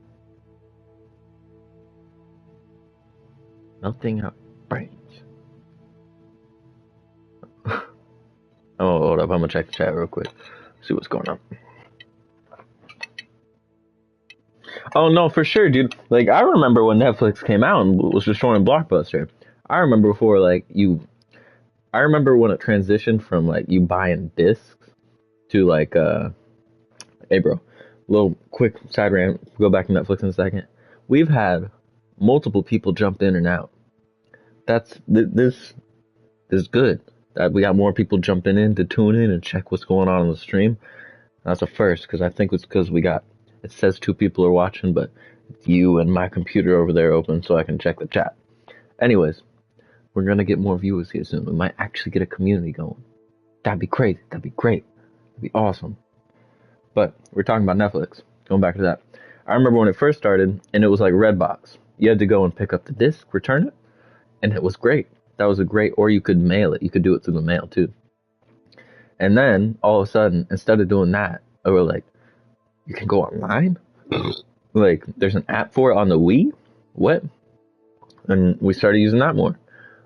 But I remember that transition, which is crazy to think about.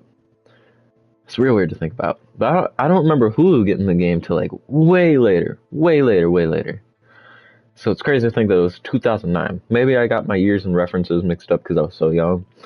But 2009 feels way early for Hulu to be around. Especially with Alec Baldwin in their fucking commercial. Crazy. And also, YouTube ads. Who clicks on YouTube ads? I ain't never clicked on a YouTube ad. I don't know anyone who's clicked on a YouTube ad. You know what? The one ad type of thing I can't say did work was on Instagram.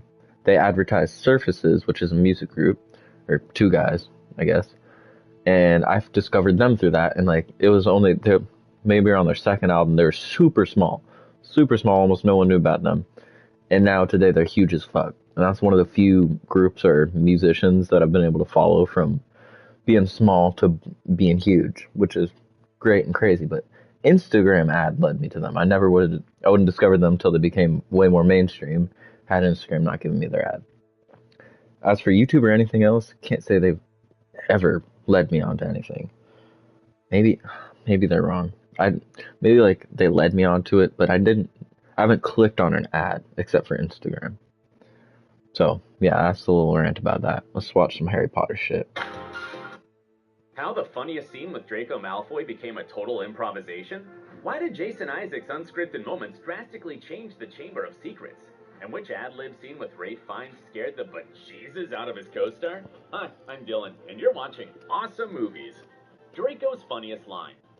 The Harry Potter series had a number of funny moments that became so memorable due to the actors' improvisation skills. One of them happened when Harry and Ron drank Polyjuice Potion and turned into Crabbe and Goyle, Malfoy's henchmen. Harry forgot to take off his glasses, and Draco was surprised to notice that Goyle was wearing them. Why are you wearing glasses? Reading. His reaction was priceless.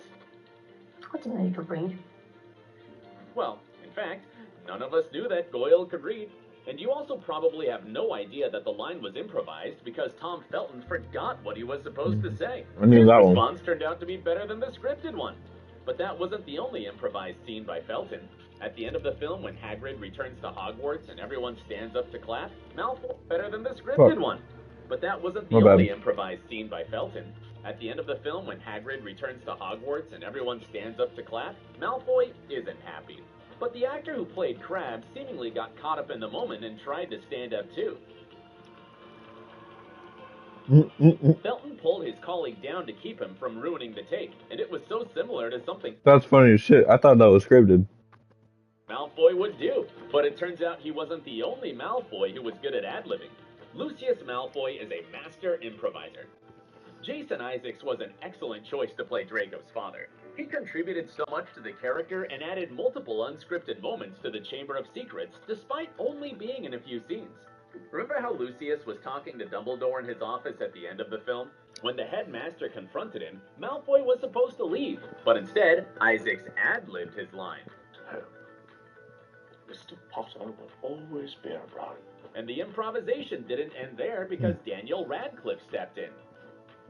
Don't worry. I will be. Can you believe that even though he was such a young actor, he improvised so well next to an older and more experienced I performer? don't know. I get that. If I were there, immersed in the scene, I could get doing that. Like, when I think about it, like, I used to think that that's, when I played video games, that's how I lived it. That's how I played it. I immersed myself in it. And I would ad-lib shit like that all the time, so I can see myself doing it, but it is crazy.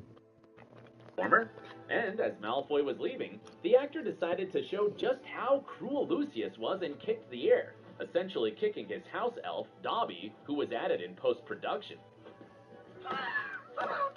The kick was unscripted, so the director Chris Columbus even thought Isaac stumbled onto something when he saw him doing it. And in the next scene, when Lucius accidentally frees Dobby by giving him Harry's sock, he attempted to cast some curse at the boy. While filming, Isaacs could only remember one spell because he had just finished reading the fourth book, and it was the infamous killing curse. Did you even notice that he wanted to Avada Kedavra Harry? I did. I was like, bro, this dude's legit about to, like, try to murder this child on school grounds, bro. I was shook. I was shook. It remained in the final cut because the moment showed how unstable Lucius was. Well, it looks like if it wasn't for Dobby, the series could have ended much earlier. Dobby's a motherfucking G. Can we talk about these fucking elves? The fact that they're slaves, but they're so powerful. Like, these dudes can teleport anywhere, but they're slaves. I don't get it.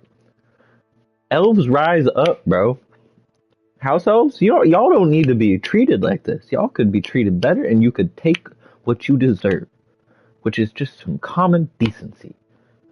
Fucking house elves being treated. Dobby, bro. The way Dobby goes, so sad, so sad. But let's proceed to Harry's friends. how Hermione was too shy. Do you think that we're done talking about the Chamber of Secrets? Nope, actually, we're not, because this film has so many wonderful unscripted moments. I don't know if you were here when I threw out the suggestion earlier, but if you ever go to Jamba, get the Sour Patch Kids flavor. So fucking good. And to think that this is healthy. What? I mean, I threw some whey protein in there as well, because protein, strong. But Sour Patch Kids, man, I've gotten it since I first went there, pretty much. This is one I've always gotten. It's never failed to be good. So when you go Jamba, get Sour Patch Kids. It's really fucking good. It's really good. Anyways, we're watching about Harry Potter. Or we'll actually get back to the game here in just a second. But we're listening to a video about ad-lib moments in the Harry Potter movies. Yeah, let's get back to it. And at the end of it, Never mind, we're watching an ad. Discover the Ozempic. Fuck. Ask your healthcare provider about Ozempic. I don't need Ozempic. I don't know why they think I need Ozempic. What advertising group am I in where they think I need that? Where they think like I'm an old man or something? I don't get it. Watching Harry Potter. Hermione woke up from being petrified, and our favorite trio finally reunited. The script said that she was supposed to hug both Harry and Ron when she came running into the Great Hall, but she only hugged Harry and gave Ron an awkward handshake. Ooh, I didn't. Watson was too embarrassed to hug both of them. I didn't pick up on that. I mean, it's been a while since I watched the movies, but bro, for Ron, he gets a handshake, my guy, and they're the two that end up getting together. So like, you know, he has a crush on her. That's got to be so fucking crushing for him. Crush. English, bro. The way you can use the same word in different contexts. And I'm thankful that I got to have that as my primary language. You know, ranting. Boys in the scene. After all, they were only kids. Although the handshake was a bit awkward, it was still cute.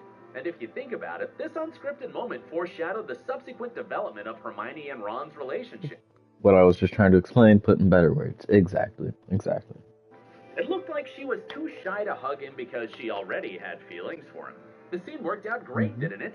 And now let's fast forward to the fifth movie to another Ron and Hermione improvised scene. Ooh. Emotional range of a teaspoon. In the order. Trying to break that down in my mind. What does emotional range of a teaspoon mean? Sounds like you don't got much emotional range. But maybe I'm wrong. Maybe they mean something else. Let's find out. The Phoenix, Harry had his first kiss ever. So obviously he told his friend. Alright, that's weird to think about. I didn't pick up on that either. That was his first kiss? Dude was old to be having his first kiss. I mean, no judgments. Not that I'm like a fucking player out here or some shit. Getting one up on him. But like, dude looked like he's 16 having his first kiss. The fuck? No judgment. About it. And while Ron was giggling at him kissing a crying Cho Chang, Hermione explained that Cho spent a lot of time crying. The poor girl missed her boyfriend, Cedric, probably felt guilty about kissing Harry, and was also worried about failing her exams. For Ron, it seemed like too many feelings to handle at once, and Hermione had the perfect response to it. Just because you've got the emotional range of a teaspoon. Quite an odd line, isn't it? The trio Well, of that's what actors- emotional range of a teaspoon is. It's a line from the movie that I don't rewatch the movies, man. Do that eventually. Not so too, so they started laughing at it almost immediately. And just for anyone in here that's not my friend in real life, if you want me to like start playing guitar or something, just throw up a song suggestion and I'll start learning it and start playing it. But yeah, I don't know. I just don't really feel like hopping on it right now for whatever reason because we're vibing, doing Harry Potter shit. But don't be afraid to throw out suggestions on what we should be doing. Even games we should try to play. Can't promise I got it, but I might. I got a lot. Song suggestions, anything suggestions on what we should be doing, having fun. I'm here to vibe with y'all. I'm not in control here. Y'all are. I wouldn't be here if it wasn't for y'all. You know? Since their laughter was so natural, and all of them looked so cute, the scene's ending was left in the final cut, although it wasn't scripted. But of course, the whole series wasn't so funny, and some of its darkest moments were also improvised. Bellatrix torturing Hermione.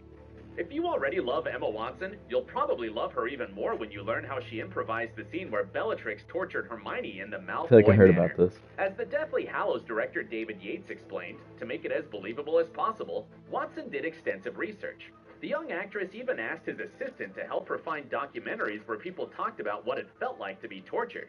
I didn't shoot it like a scene where you say action and cut, Yates said. I kind of let the camera roll for 4 or 5 minutes, Shit. and I let Helena and Emma improvise to a certain extent those moments, so they could build an intensity together.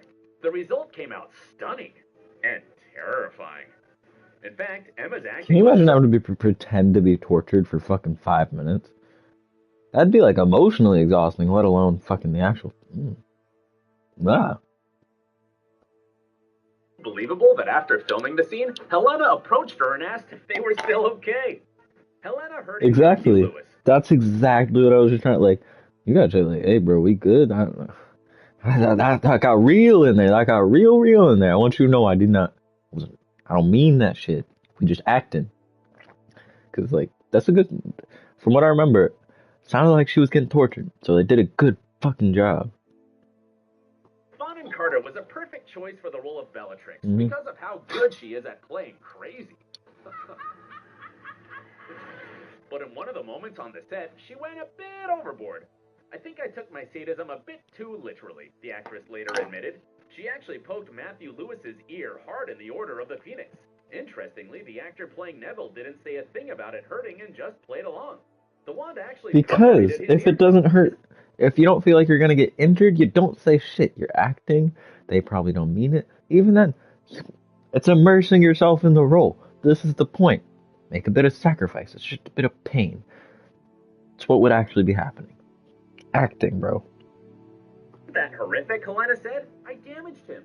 He's such a nice young man. He didn't admit to me that he actually had some internal bleeding about 3 days later. Okay, never mind. Dude had internal bleeding. That was too far. Should have fucking spoken up. Internal bleeding? Yeah, she went too fucking hard. Ugh. How do you even cause internal bleeding? You gotta be rough. Get internal bleeding, I feel like. They ain't wrong though. The trauma certainly helped Lewis handle the scene better. After all, being in the hands of Bellatrix Lestrange isn't easy.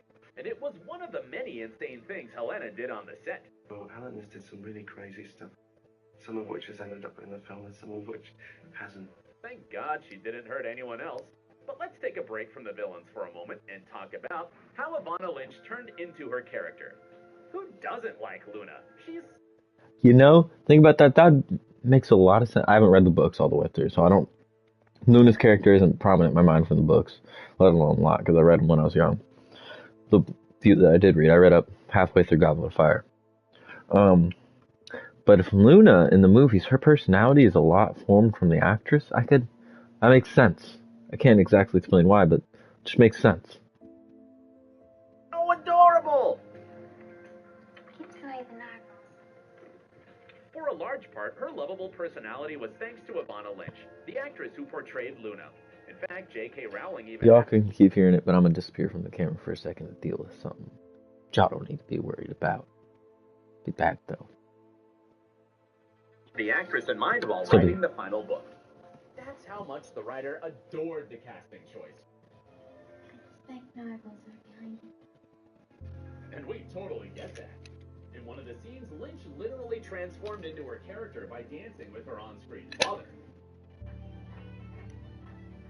The dance wasn't in the script and was a total improvisation of Ivana's. The actress took inspiration from the books and came up with a dance only Makes Luna sense. could invent. And now, back to the bad guys. Voldemort's final speech. In one of the darkest... Another one of those things. I feel like I picked up on this. Maybe this is just hindsight bias. Very possible.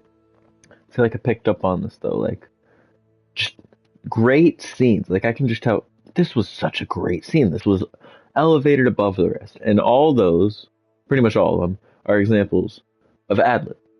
So, makes me think ad-lib makes the scenes great, right? Same with music, like I was talking about earlier. Moments of the series, Voldemort announced to everyone that Harry was dead. Knowing how much the people around him loved the young wizard, the Dark Lord relentlessly mocked the crowd.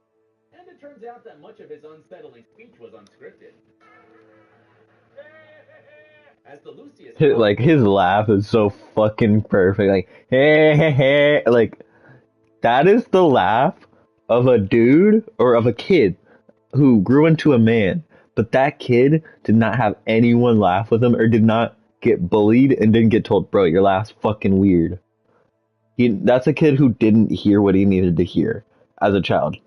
He needed to be a bit more bullied, or he got bullied too much, and that's what made him into Voldemort. There's gray area in there somewhere. That dude had fucking issues as a kid, though, as you can tell by that laugh. Such a good laugh. Malfoy actor Jason Isaacs explained, Fiennes would randomly pick different people to confront during each take, and he'd also continuously change his speech. As the actor revealed, it was utterly terrifying. You put your faith in me. We shot it for weeks, and you never quite knew who he was going to turn on, what he was saying. It kept an entire courtyard full of extras and actors on their toes, Isaacs revealed. The resulting scene we saw in the movie became a combination of numerous takes. But it seems that on that day, Ray Fiennes was on fire, because he improvised one more crucial moment. Voldemort giving Malfoy a hug. When Draco's parents called him to go to Voldemort's side, and he gave in, something unexpected happened. The Dark Lord gave him a hug that probably became the most awkward hug in the movie industry.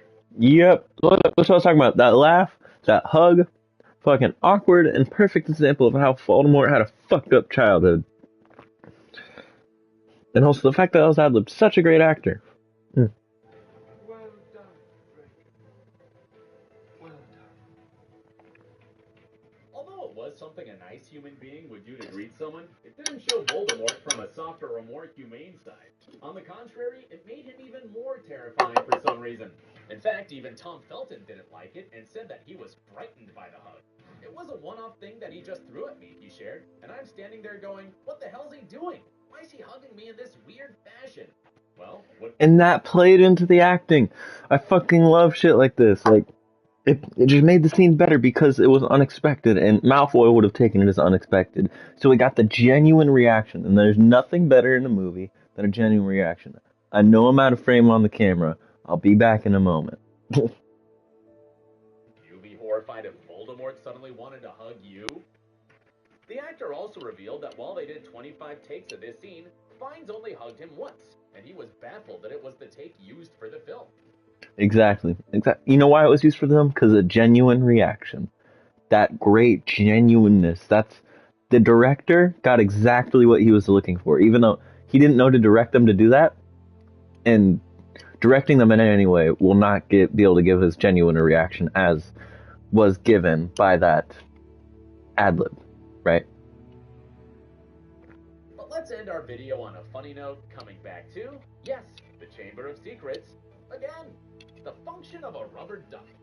You probably remember how fascinated Mr. Weasley was with Muggle culture. That's so funny, bro. That makes that actor so much better too. The function of a rubber duck. I loved that line when I watched the movie when I was younger. Loved that line. Cause I'm like, bro, if I were a wizard and I didn't know what a fucking rubber duck was or why, I would ask that question too. Maybe I would, but then it'd be funny. Oh, just such a good moment. Y'all understand. If you don't, then I don't know how to tell you. He wanted to know everything from someone who had lived with Muggles his entire life. One of his questions was especially perplexing for Harry. Tell me, what exactly is the function of a rubber duck? And also, now having been able to review it, his seriousness. He's like, what is the function? Like, it must have an important function. It's not just a thing you look at and maybe squeeze. The actor Mark Williams, who played Mr. Weasley, was the one to come up with this question. And in fact, in the multiple takes they did, he'd always ask a different one to make sure that the scene was as funny as possible. How would you answer, Mr. Weasley? And what's your favorite improvised scene from the Harry Potter series? Share in the comments below. Don't forget to subscribe to our channel and stay awesome. Thanks for watching. Actually, they say there's 27 actors that were replaced. I'm gonna divide that in half and say it's like 12, 13. Oh, so we were just watching about the ad-libbed lines in Harry Potter, and now I was gonna move on to a video called "All 27 Harry Potter actors that were replaced," and I knew Dumbledore was replaced. I know I'm out of frame. I'm down here. I knew Dumbledore was replaced, and I might have been aware of like slightly aware of one other, but I didn't think there were 27 actors that were replaced. And assuming that they're trying to get the biggest number for the most popping clickbait title, I'm gonna divide that in half and say that only like 13 actors were actually replaced. Even then, 13's a whole fucking lot to replace throughout a series. So let's find out about this. Let's find out about all the actors that were replaced. And as soon as I finish what I'm doing down here, which should only take a minute or two at most, we'll actually get back into the game itself, and we'll keep the little audio going in the background, and pause it as we so please.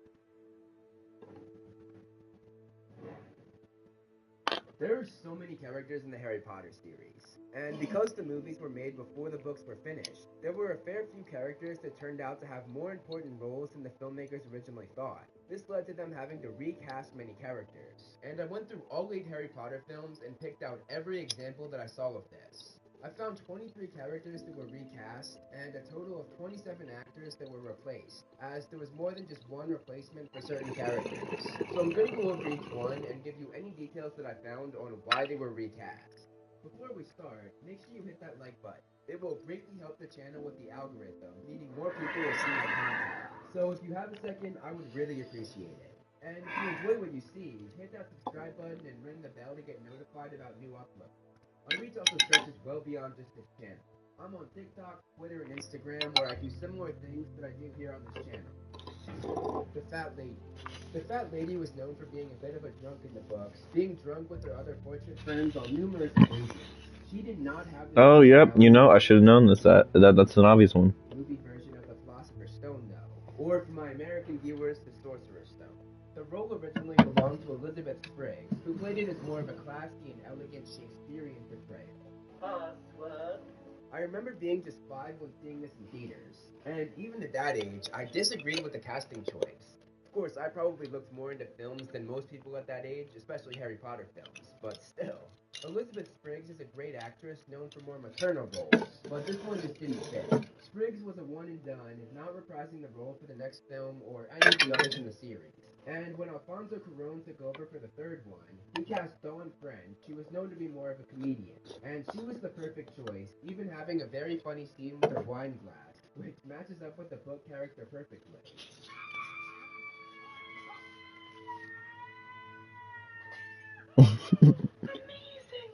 I gotta rewatch the movies, man. This shit's funny. Katie Bell. I haven't watched it like, I don't know. Little rant here. You fucking gain kind of levels of consciousness throughout life. Everyone does it differently. Like, there's base that you get in fucking kindergarten, where you just remember shit. But then, like, eventually there's this, like, you notice fucking jokes in movies all of a sudden, that level of consciousness. Alright, there's so many movies I'm like, shit, I haven't rewatched it.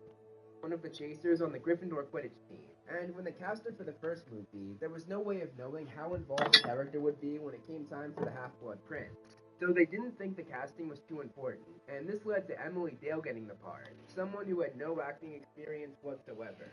She had 0 lines during her tenure as Katie for the first 2 movies, and Katie's character did not make an appearance for the 3rd, 4th, or 5th films.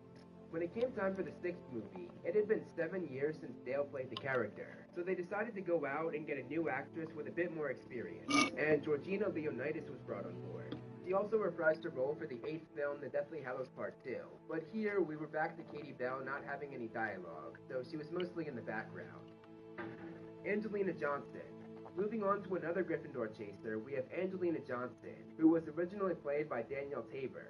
She was cast to play Angelina for the first movie, and she continued the This role shit's for not the that second interesting, and my third guy. It's just not holding my interest, so I can't imagine it would hold anyone else's.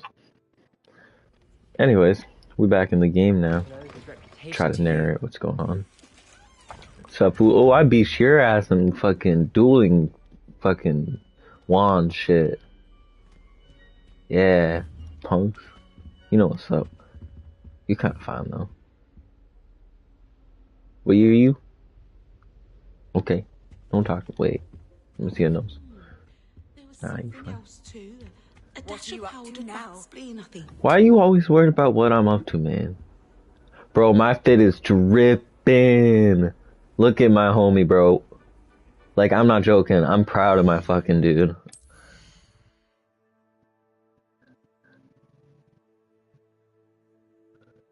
And the cape.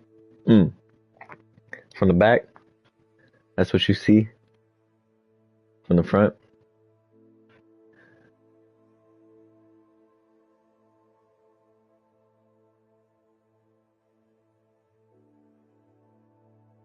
Like, I don't know how I managed to make this, but I fucking love it. And I haven't found anything to, like, change about this, except the gloves. The gloves these are the best ones that I've found. They were kind of basic before. My wand. It's perfect.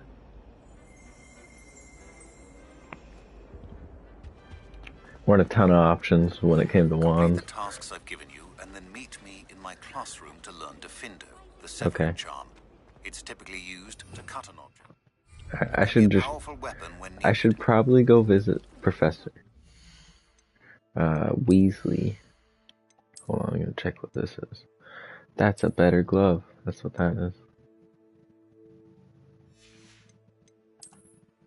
I gotta change it back. There we go.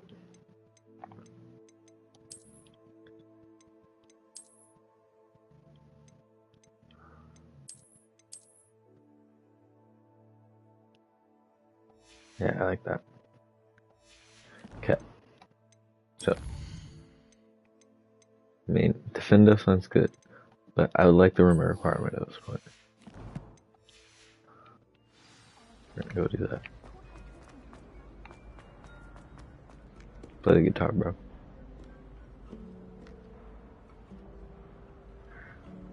Pop off. Yeah. Alright, bro. You're not cranking it.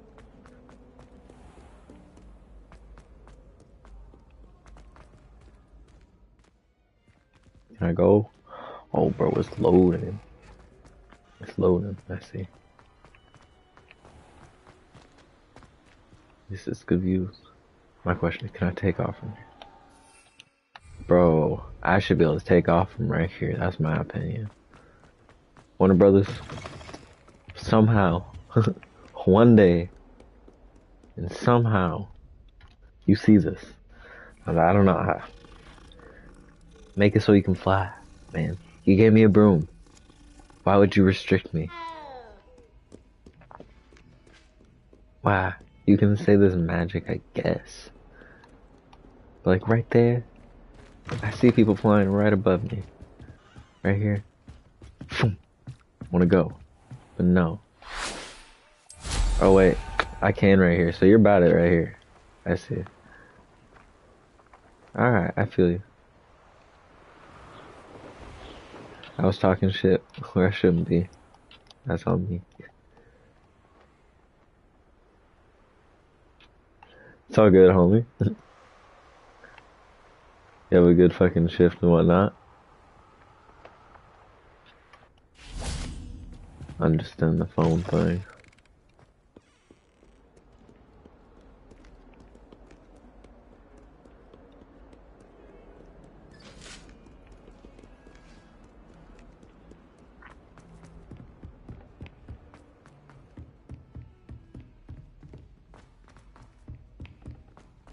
If it isn't the treasure. How nice to see you, my young friend. Yep. Exactly. Should have been born a hippogriff. Pull out my fucking ass. See you, man.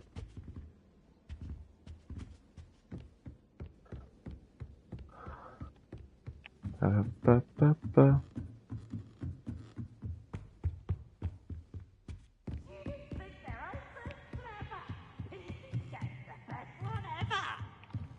There you go. Hi, peace. What's this one about?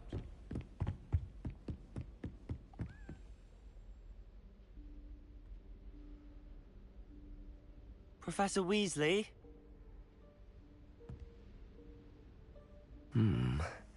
Somewhere away from prying eyes.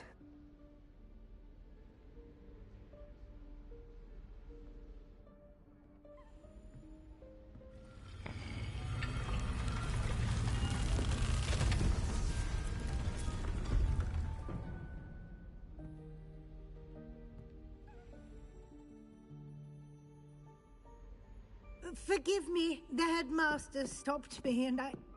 Merlin's beard. I see you've wasted no time. Well done.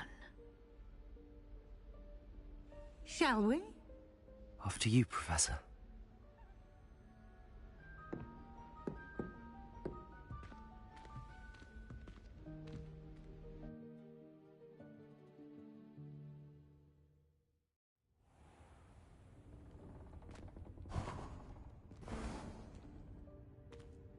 What is this place? This is the Room of Requirement. It only appears when one is in real need of it. Ordinarily, a student might stumble upon this room entirely by accident. If ever. I'd only planned to suggest to you how to find it by walking past that bit of wall, focusing on what you need. But you've managed to reveal the room on your own. While I'm here, we should take advantage of the moment. Now, where is Deke? He must have sneaked past and gone ahead. Deke, Professor. The house elf I was speaking to in my classroom your first day. Thought he might help you use the room once you found it. There's no chance I'm clambering over this mess. This presents the perfect opportunity to teach you Evanesco, the vanishing spell. You can cast Evanesco to vanish certain objects, such as these chairs and other things here in the room. I suggest you practice the wand movements first, then you can clear the chairs away.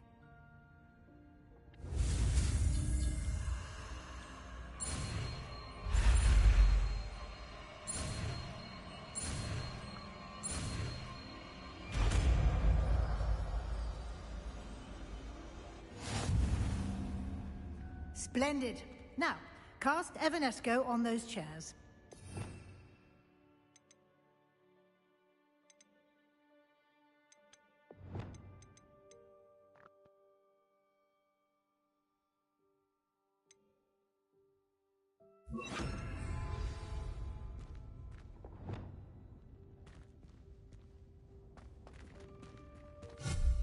Excellent work. You'll note that you are now in possession of Moonstone. We shall discuss its uses later. Let's move on. Where in Merlin's name is that elf?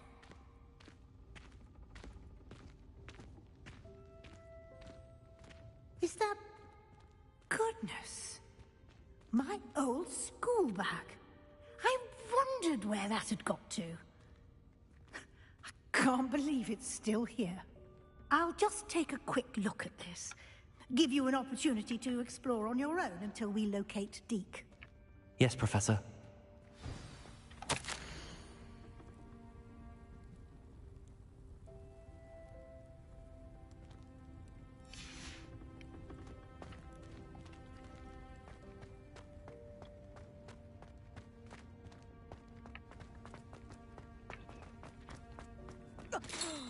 Dear me. Can't you keep it down? Some of us are trying to rest.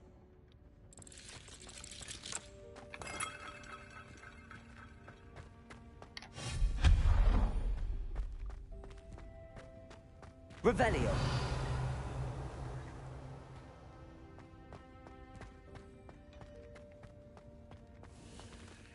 Confringo.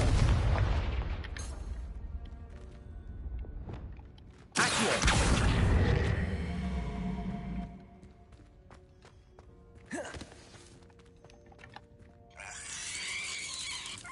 Revelio. Levioso.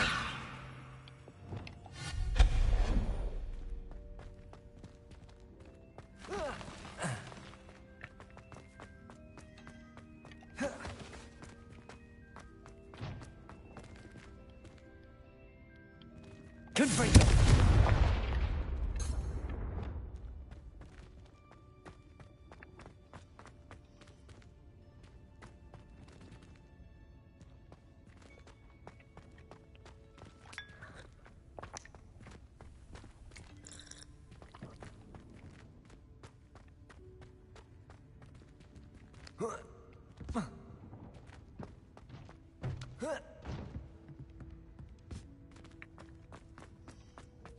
Hope this isn't as precarious as it looks.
Revelio.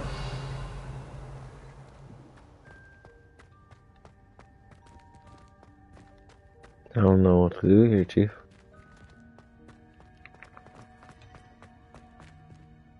Something me. An intruder! Stop them! No, not... that's not helpful, you worthless pile of tin.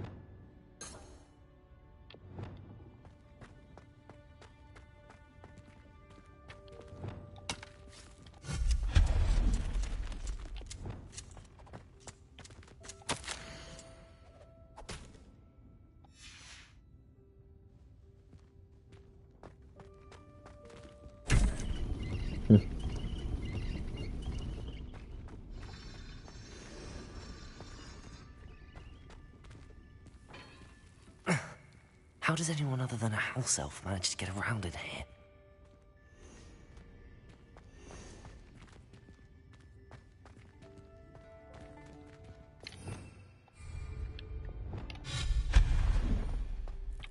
What was that? Was that a golden snitch? Perhaps you should summon your wit and out.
I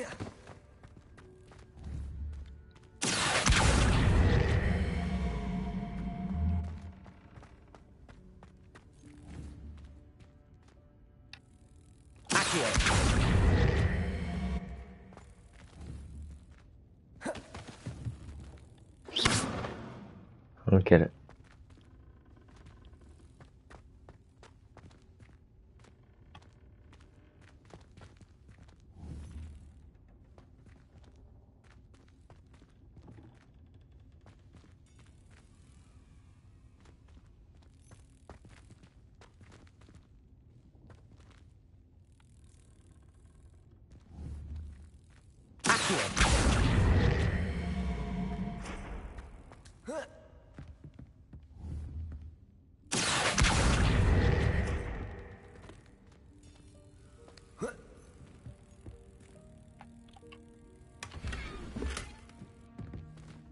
That it?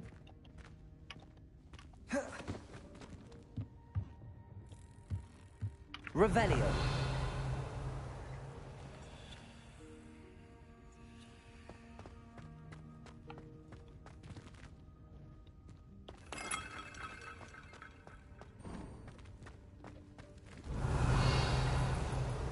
I hope that house elf can find us in there.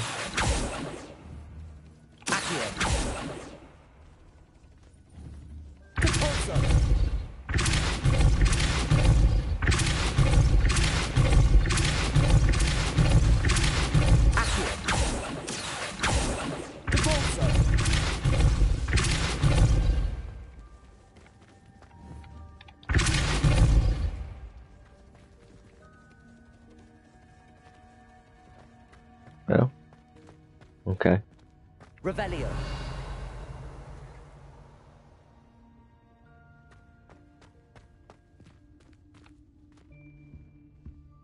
Let that go bye-bye.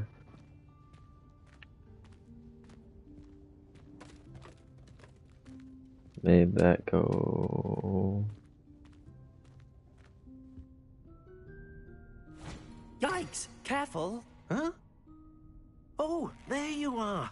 Wait right there. Deke will come to you. Hello. Ah, Deke, we've been looking for you. Apologies, Professor Weasley. Deke was looking through some of what's appeared in the room since Deke was last here. Is this the student? Indeed it is. Deke is honored to meet you. Deke has been a friend since I was a second year. We discovered this room together. I mentioned you to Deke. We believe that you might be able to benefit from this room like I did. Deke, would you be so kind? Of course, Professor Weasley. The Room of Requirement will always be equipped for the Seeker's needs. It's unplottable, so won't appear on any map. Most happen upon it by accident, if ever. Deke's seen students in need of an extra file for potions stumble upon the room filled with them. You seem to have accessed it in its form as the Room of Hidden Things. I was thinking about needing a place away from prying eyes. Brilliant. Oh, that explains it then. What I need specifically is a place where I can catch up on my schoolwork without distraction. Well then, the room can provide you with precisely that. Now, it's time to focus on what you need. Just close your eyes. Imagine the room precisely as you need it. The room will do the rest.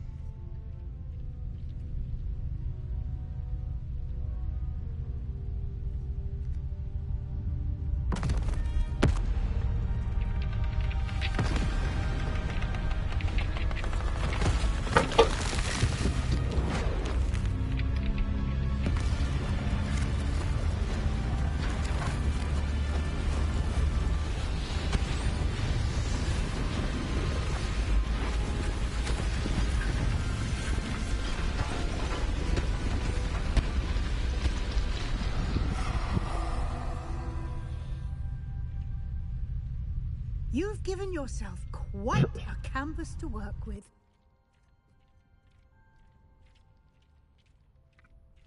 I look forward to seeing what you do with the space.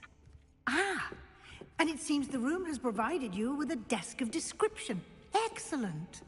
It can identify unfamiliar items of clothing. One should always understand the effects of anything in which one is clothed. Jeez.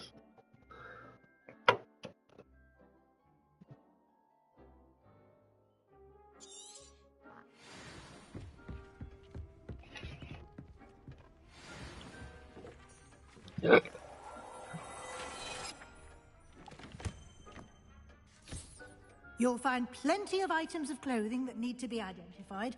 The desk will be an invaluable resource.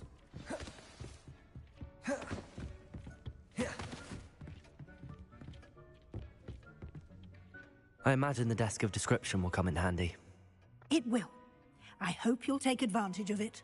Now, I'll give you a brief lesson in conjuring. The room might not provide everything you need on its own. Conjuring? Yes, the magic of creating or conjuring objects. I'll teach you.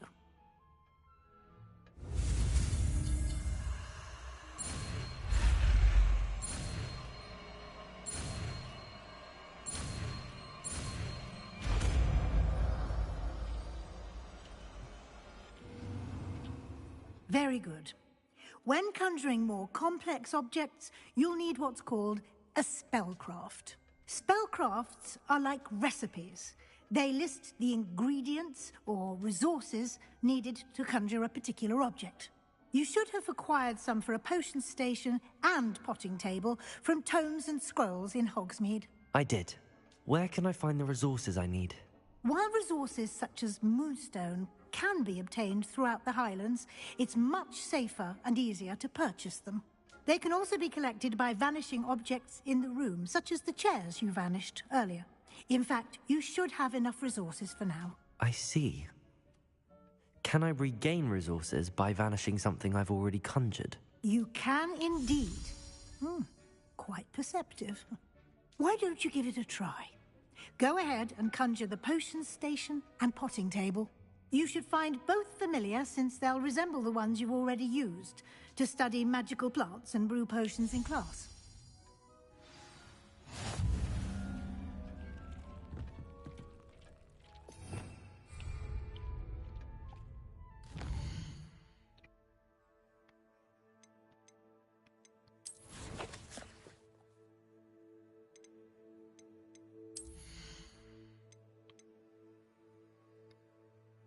So, great. Like loving this. Why am I talking like that? I don't know. I like it. Doing it.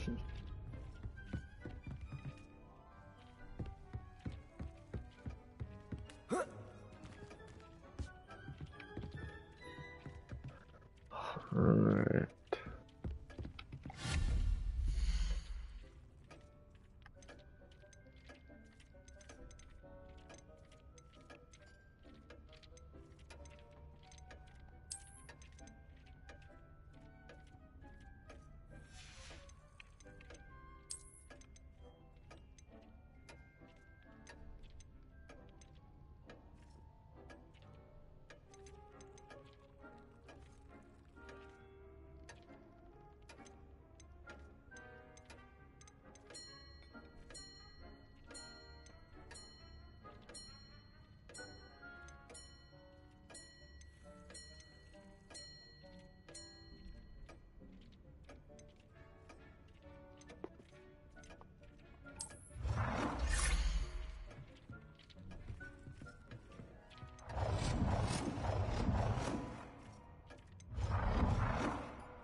Well done.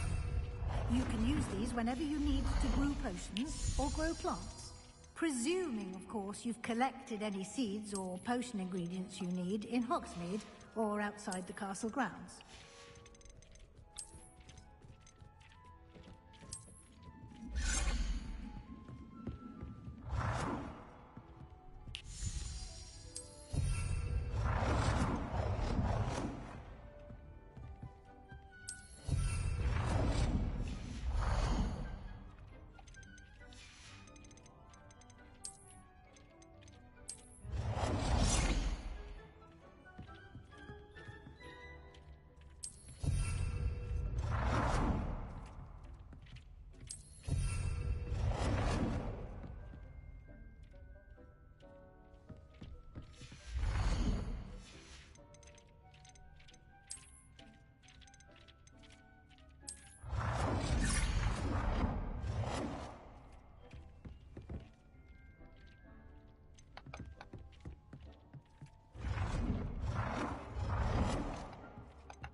Deke will be here to answer any questions you may have.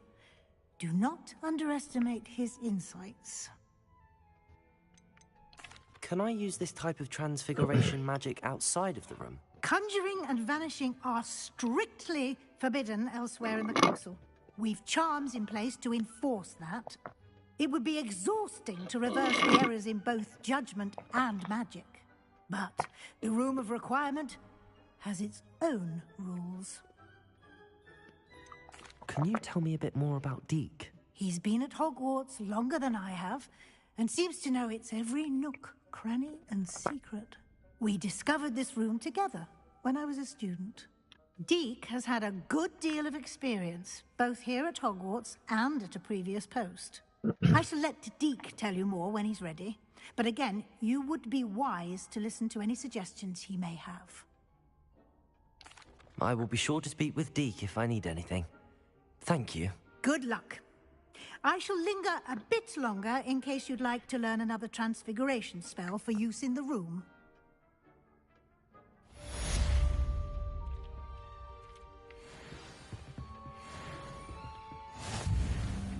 Nothing to identify.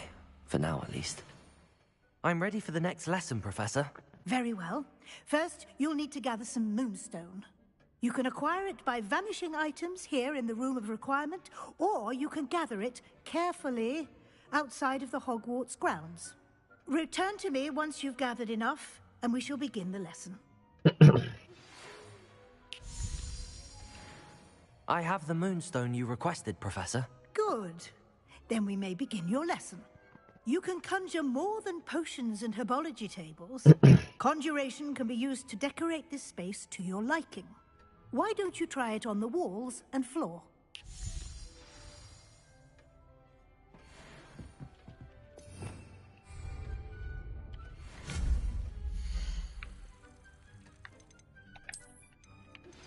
I would like to teach you Wingardium Leviosa.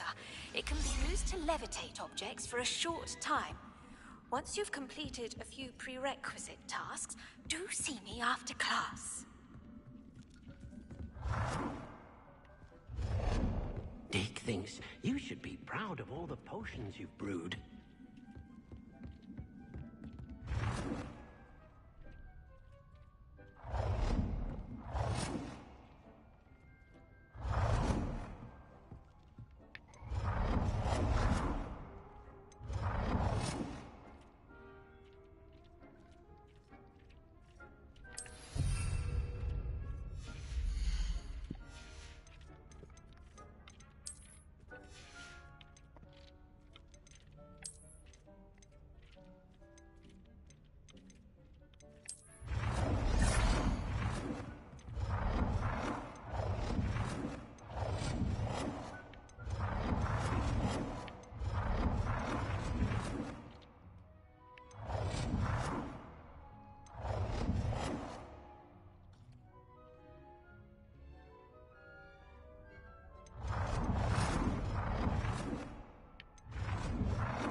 Deke hasn't seen this many plants here before.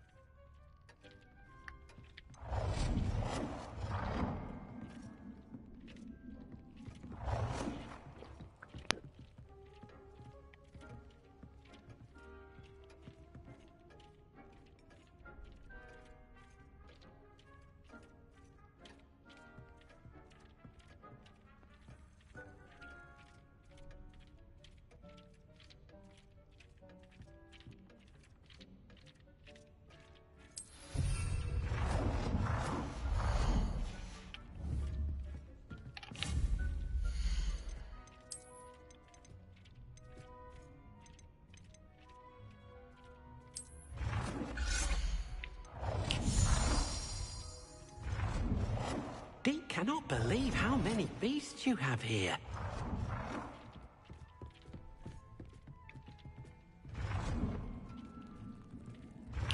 Deke thinks you should be proud of all the potions you've brewed.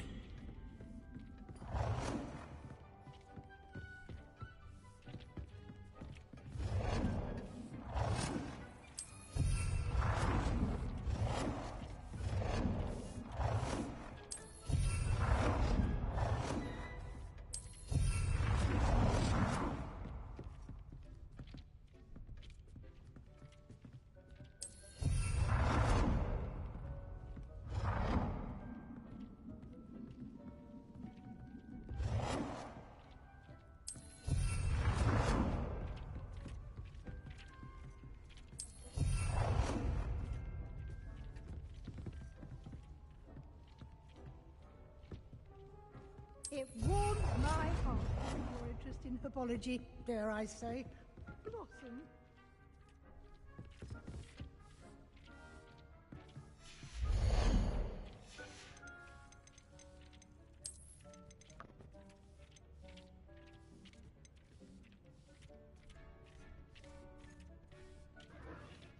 Okay.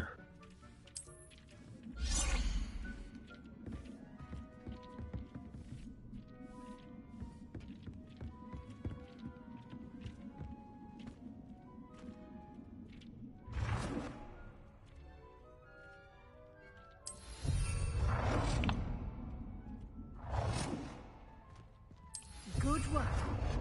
Shall we move on?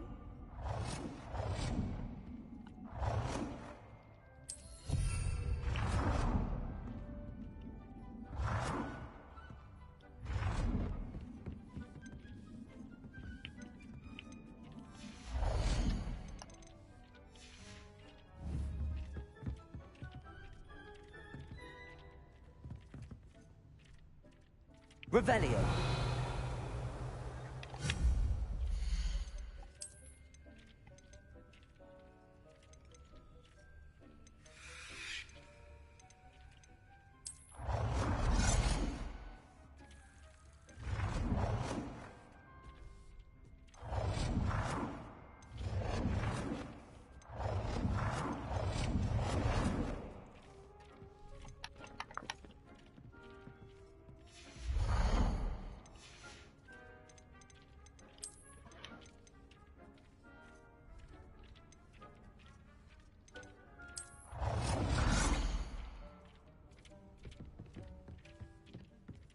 Deke cannot believe how many beasts you have here.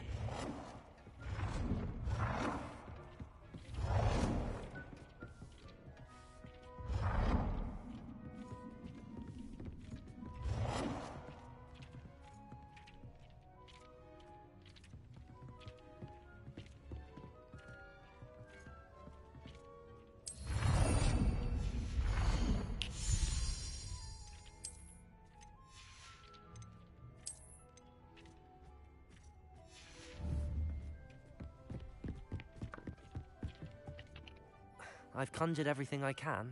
What's next, Professor? I think you're ready to take on alteration.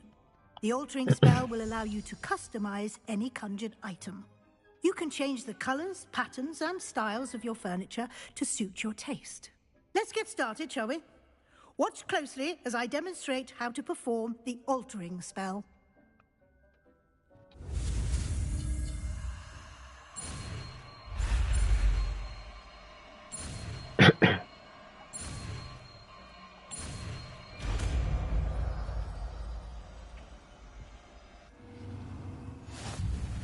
just aim your wand at any conjured item and perform the altering spell to customize it.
Alright.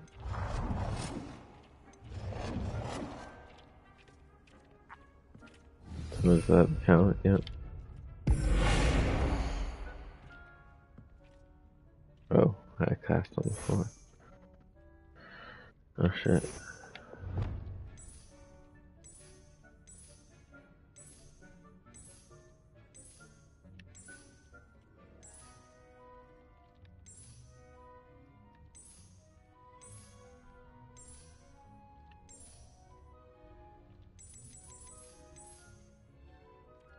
Deeper red.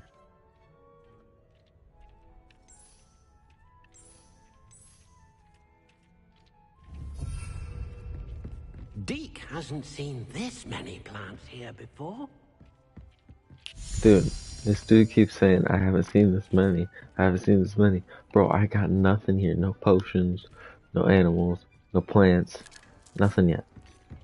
Deke thinks Just you customize should them. be proud of all the potions you've brewed. I should be proud? Thank you, I appreciate it, but like, I haven't done any of that yet. Nicely done.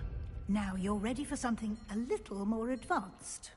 You can use the altering spell directly on the room's architecture. Try these new designs on the floor or balcony. Try aiming at the floor or using the altering spell.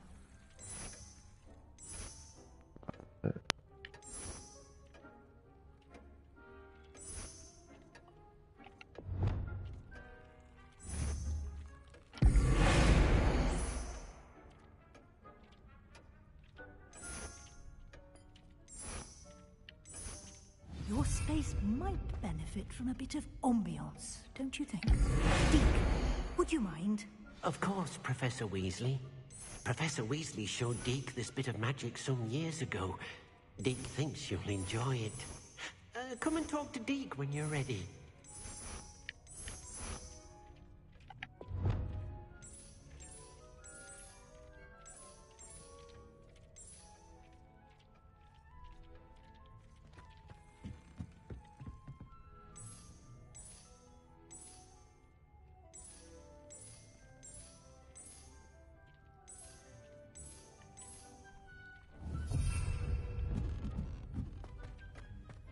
Deke cannot believe how many beasts you have. Professor Weasley said I should ask you about changing the room's ambience. Of course.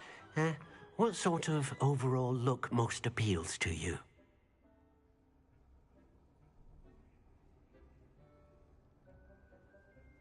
I would like the room to feel as if it's being lit by the moon. Oh, sounds perfect.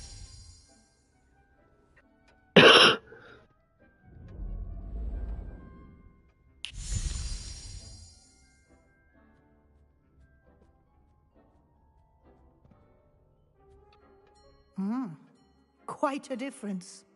Of course, you needn't keep this stuff if you don't like it. You can always ask Deke to change it back. Now you have learned a good bit about alteration. Thank you, Professor. The room is full of possibilities. Indeed. No matter how much time I spend here, the room always manages to surprise me.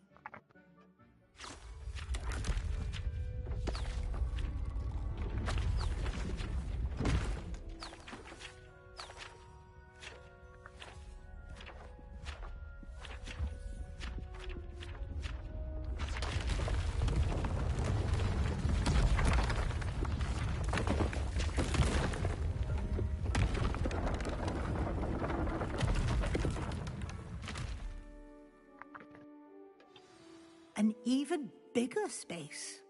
How did that happen? The room equips itself to your needs. It must have sensed that you needed more space to practice spellcasting.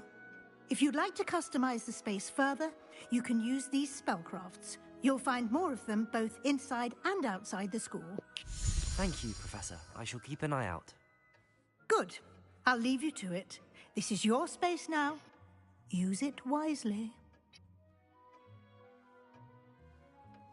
Deke thinks you should be proud of all the potions you've brewed. No, shut up, please.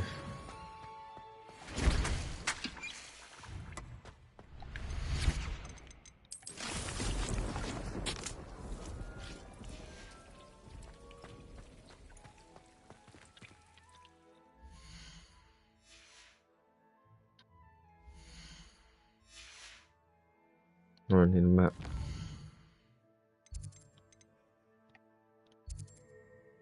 Alright, good. I need to go there in a minute. First, you go to the conjure. I also need to go here, apparently.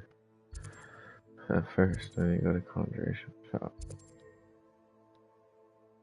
What's this?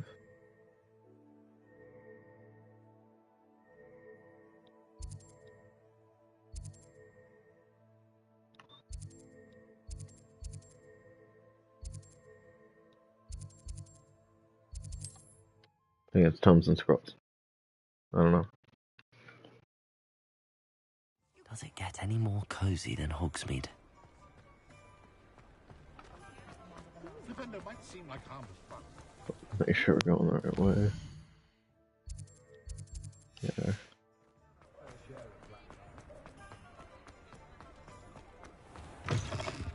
Just let me know if there's something in particular you're looking for. Yeah, I'm looking for the biggest potion station.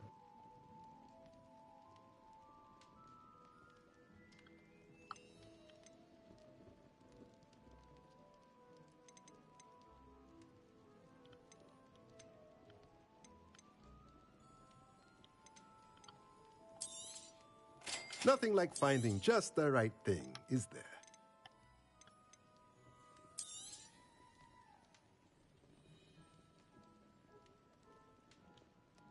I don't notice that concentration thing in there.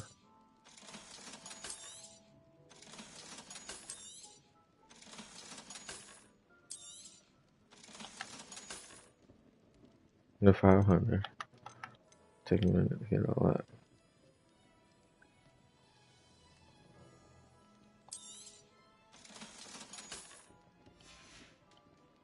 Let me know if there's anything else I can do to help.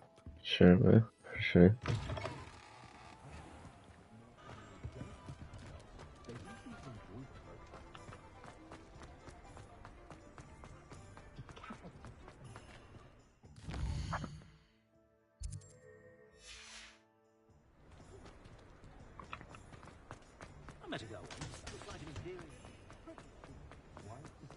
I should get some practice in first, right?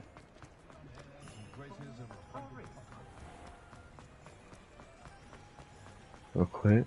Not guitar quite yet. But, you know.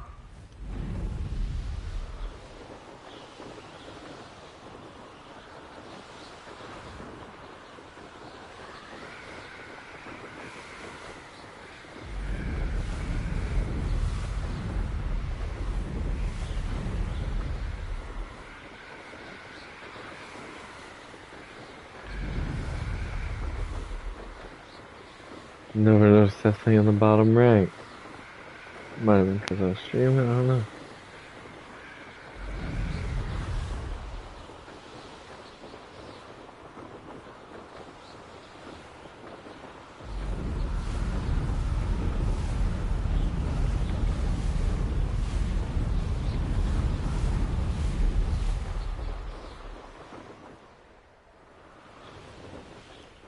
Sometimes you can find some quite interesting things in the library.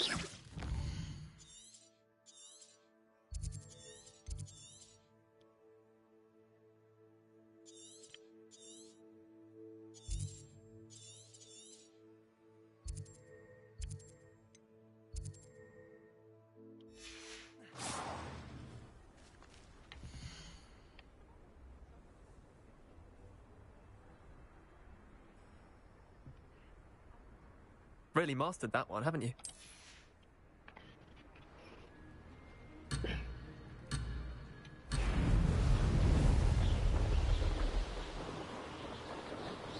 This is rather fun.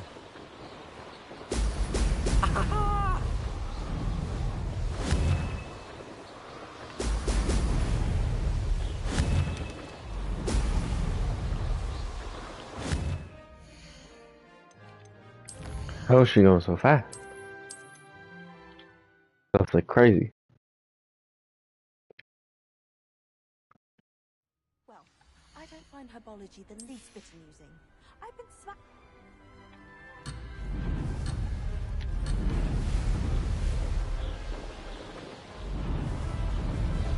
Made it.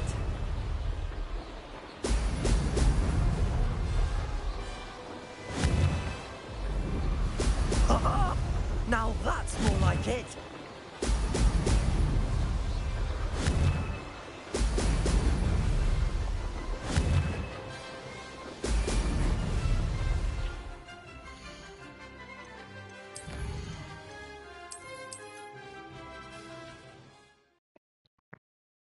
Fighting for first. It's a split second.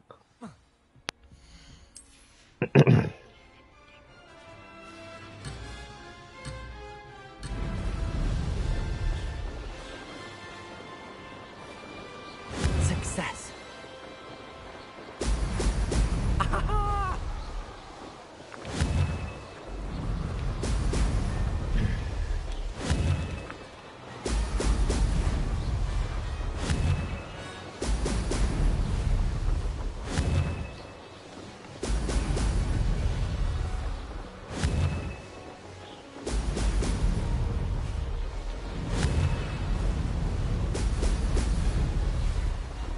Did it.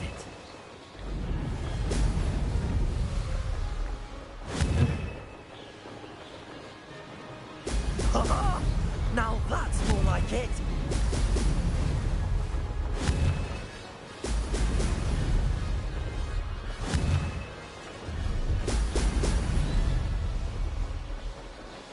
I feel like there's no way I catch it.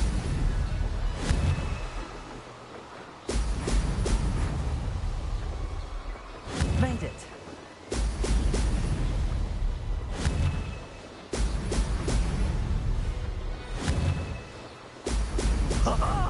Now that's more like it.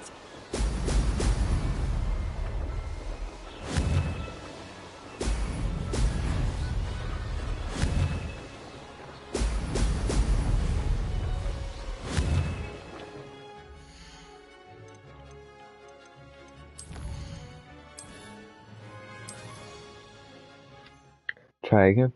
Getting close. Getting close. I wish Hogwarts would teach us how to become What are we gonna do for You're dinner? a wagadoo. Good question.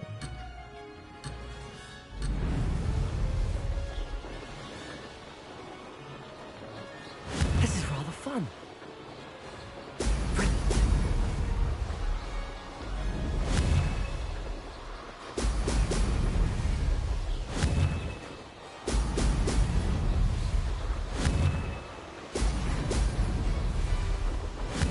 Did I miss that? Fucked up on that. Sure.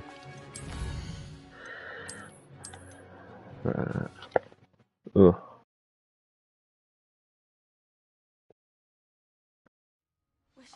studied here when Philida Spore was headmistress.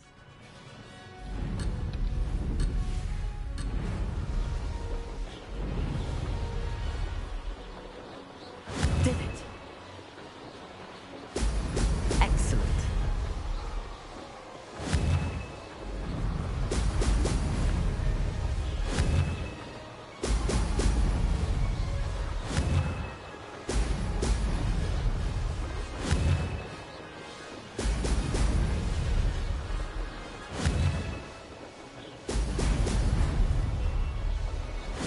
Who lived here, I wonder?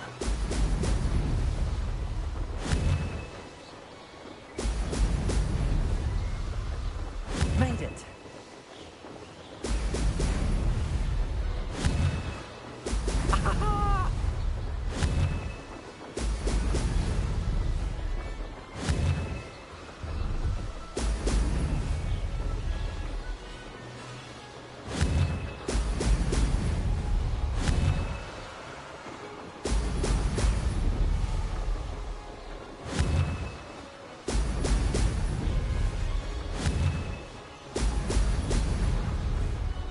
Success.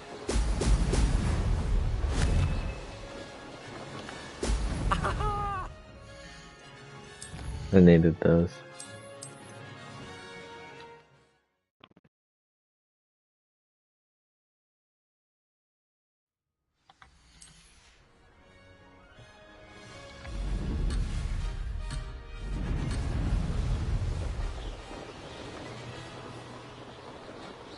This is rather fun. Oh, oh!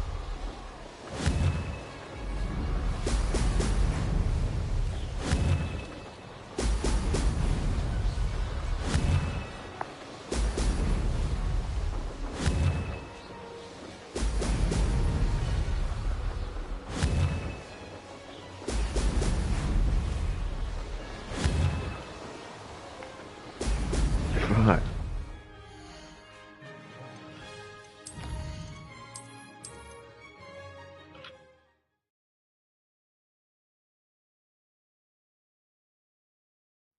My older sisters taught me everything I needed to know about Hogwarts before I stepped foot in the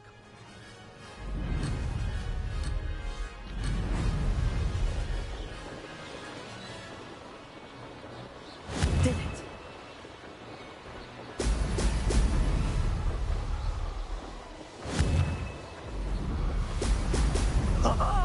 Now that's more like it.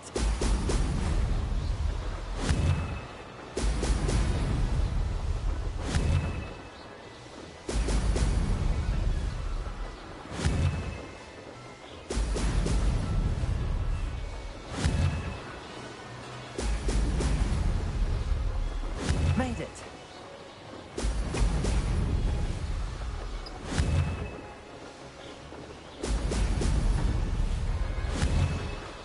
Oh, oh!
what it is.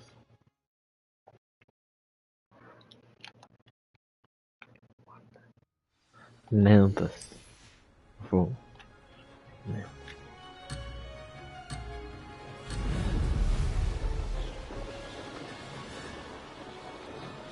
This is rather fun.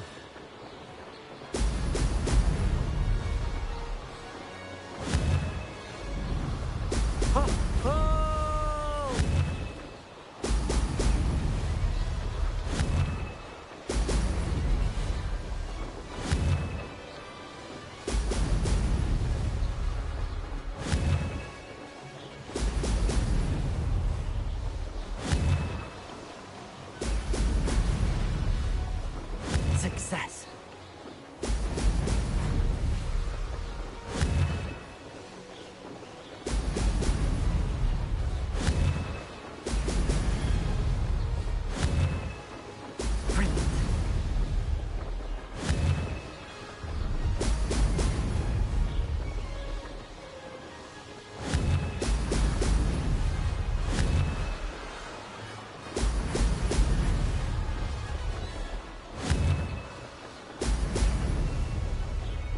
Made it.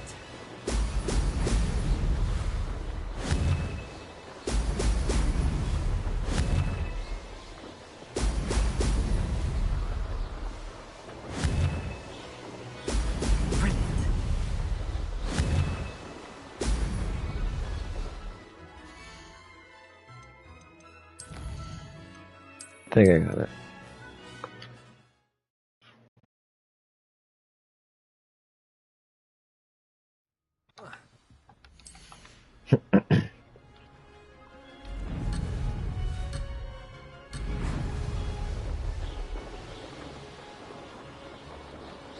This is rather fun. Excellent.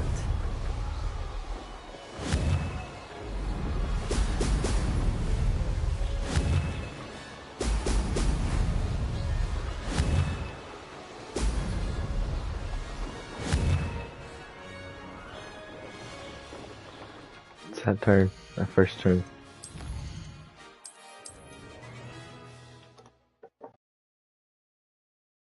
I don't know what it is, people. I don't know what it is.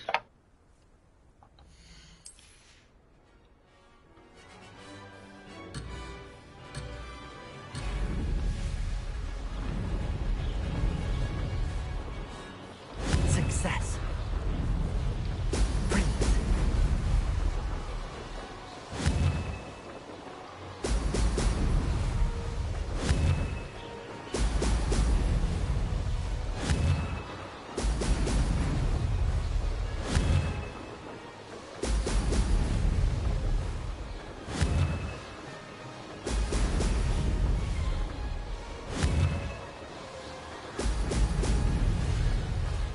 Did it.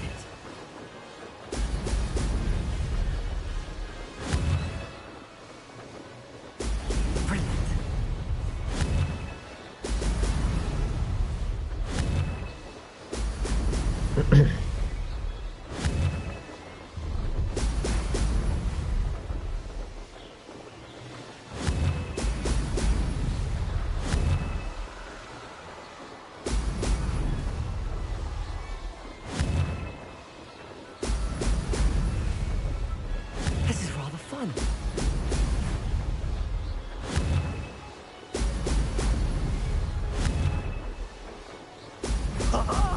Now that's more like it.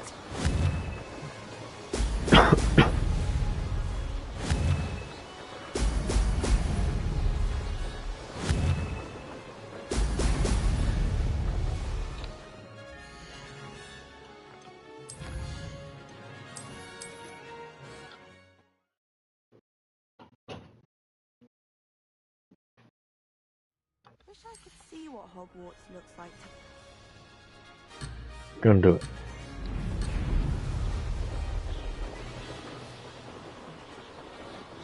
Success.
Made it.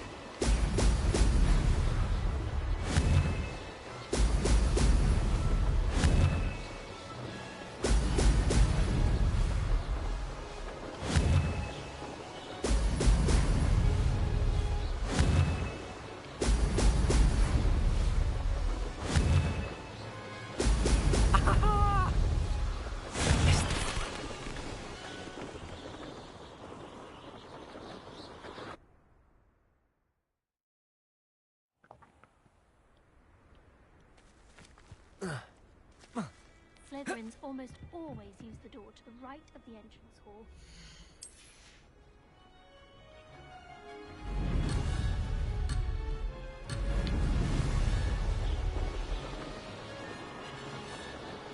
Success.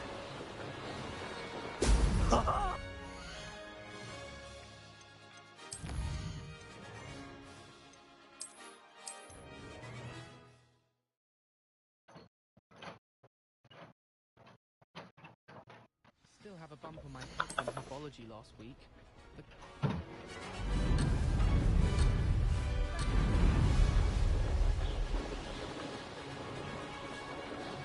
Did it. Brilliant.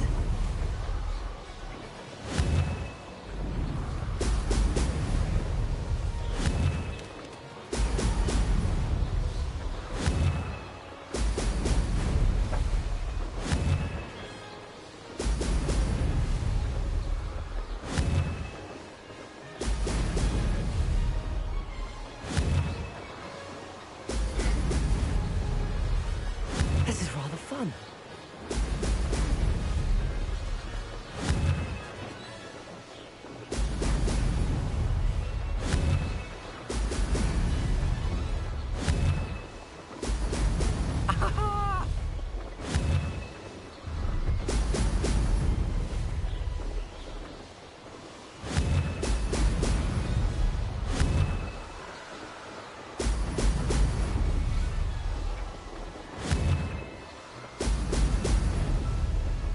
Made it.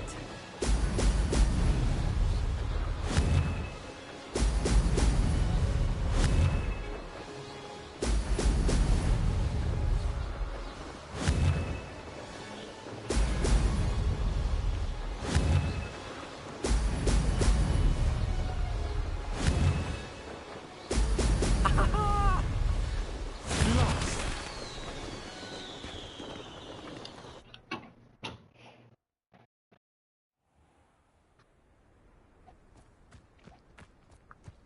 It's about time Hogwarts put someone like Black in charge.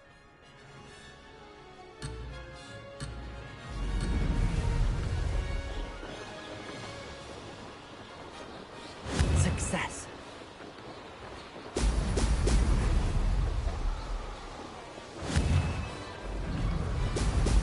Excellent.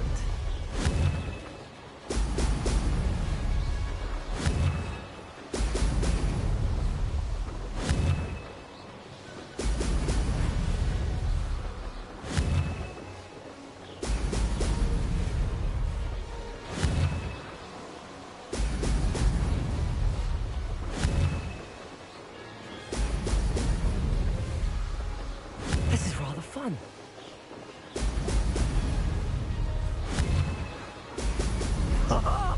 Now that's more like it. Could have done better.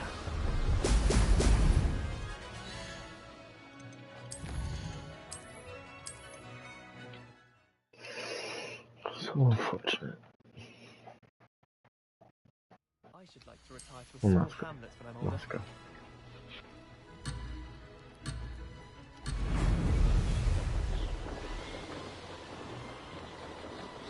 Did it. Excellent.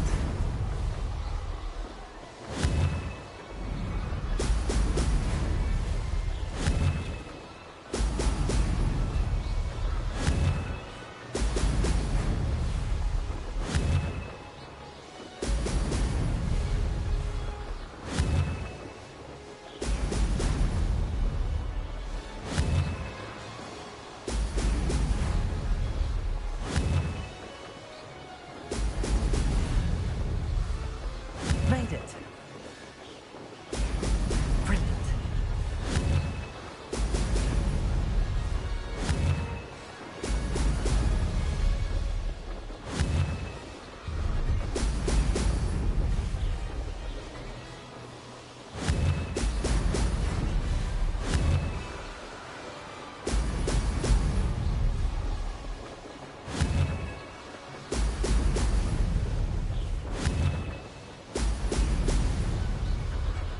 Success. Brilliant.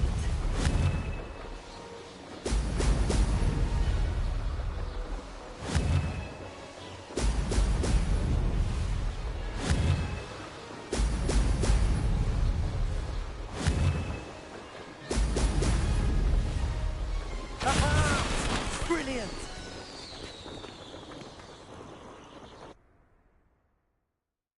I don't see how it's possible. I need like a brim upgrade or something.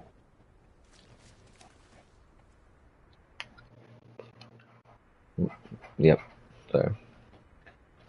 But yeah. I think I'm gonna leave it there for now, possibly. Be back in a little bit. Just gonna make myself some food. And then just gonna make myself some food. We'll be back. So, yeah. Hope to see you there. Y'all have a good evening, day, morning, afternoon, wherever you are.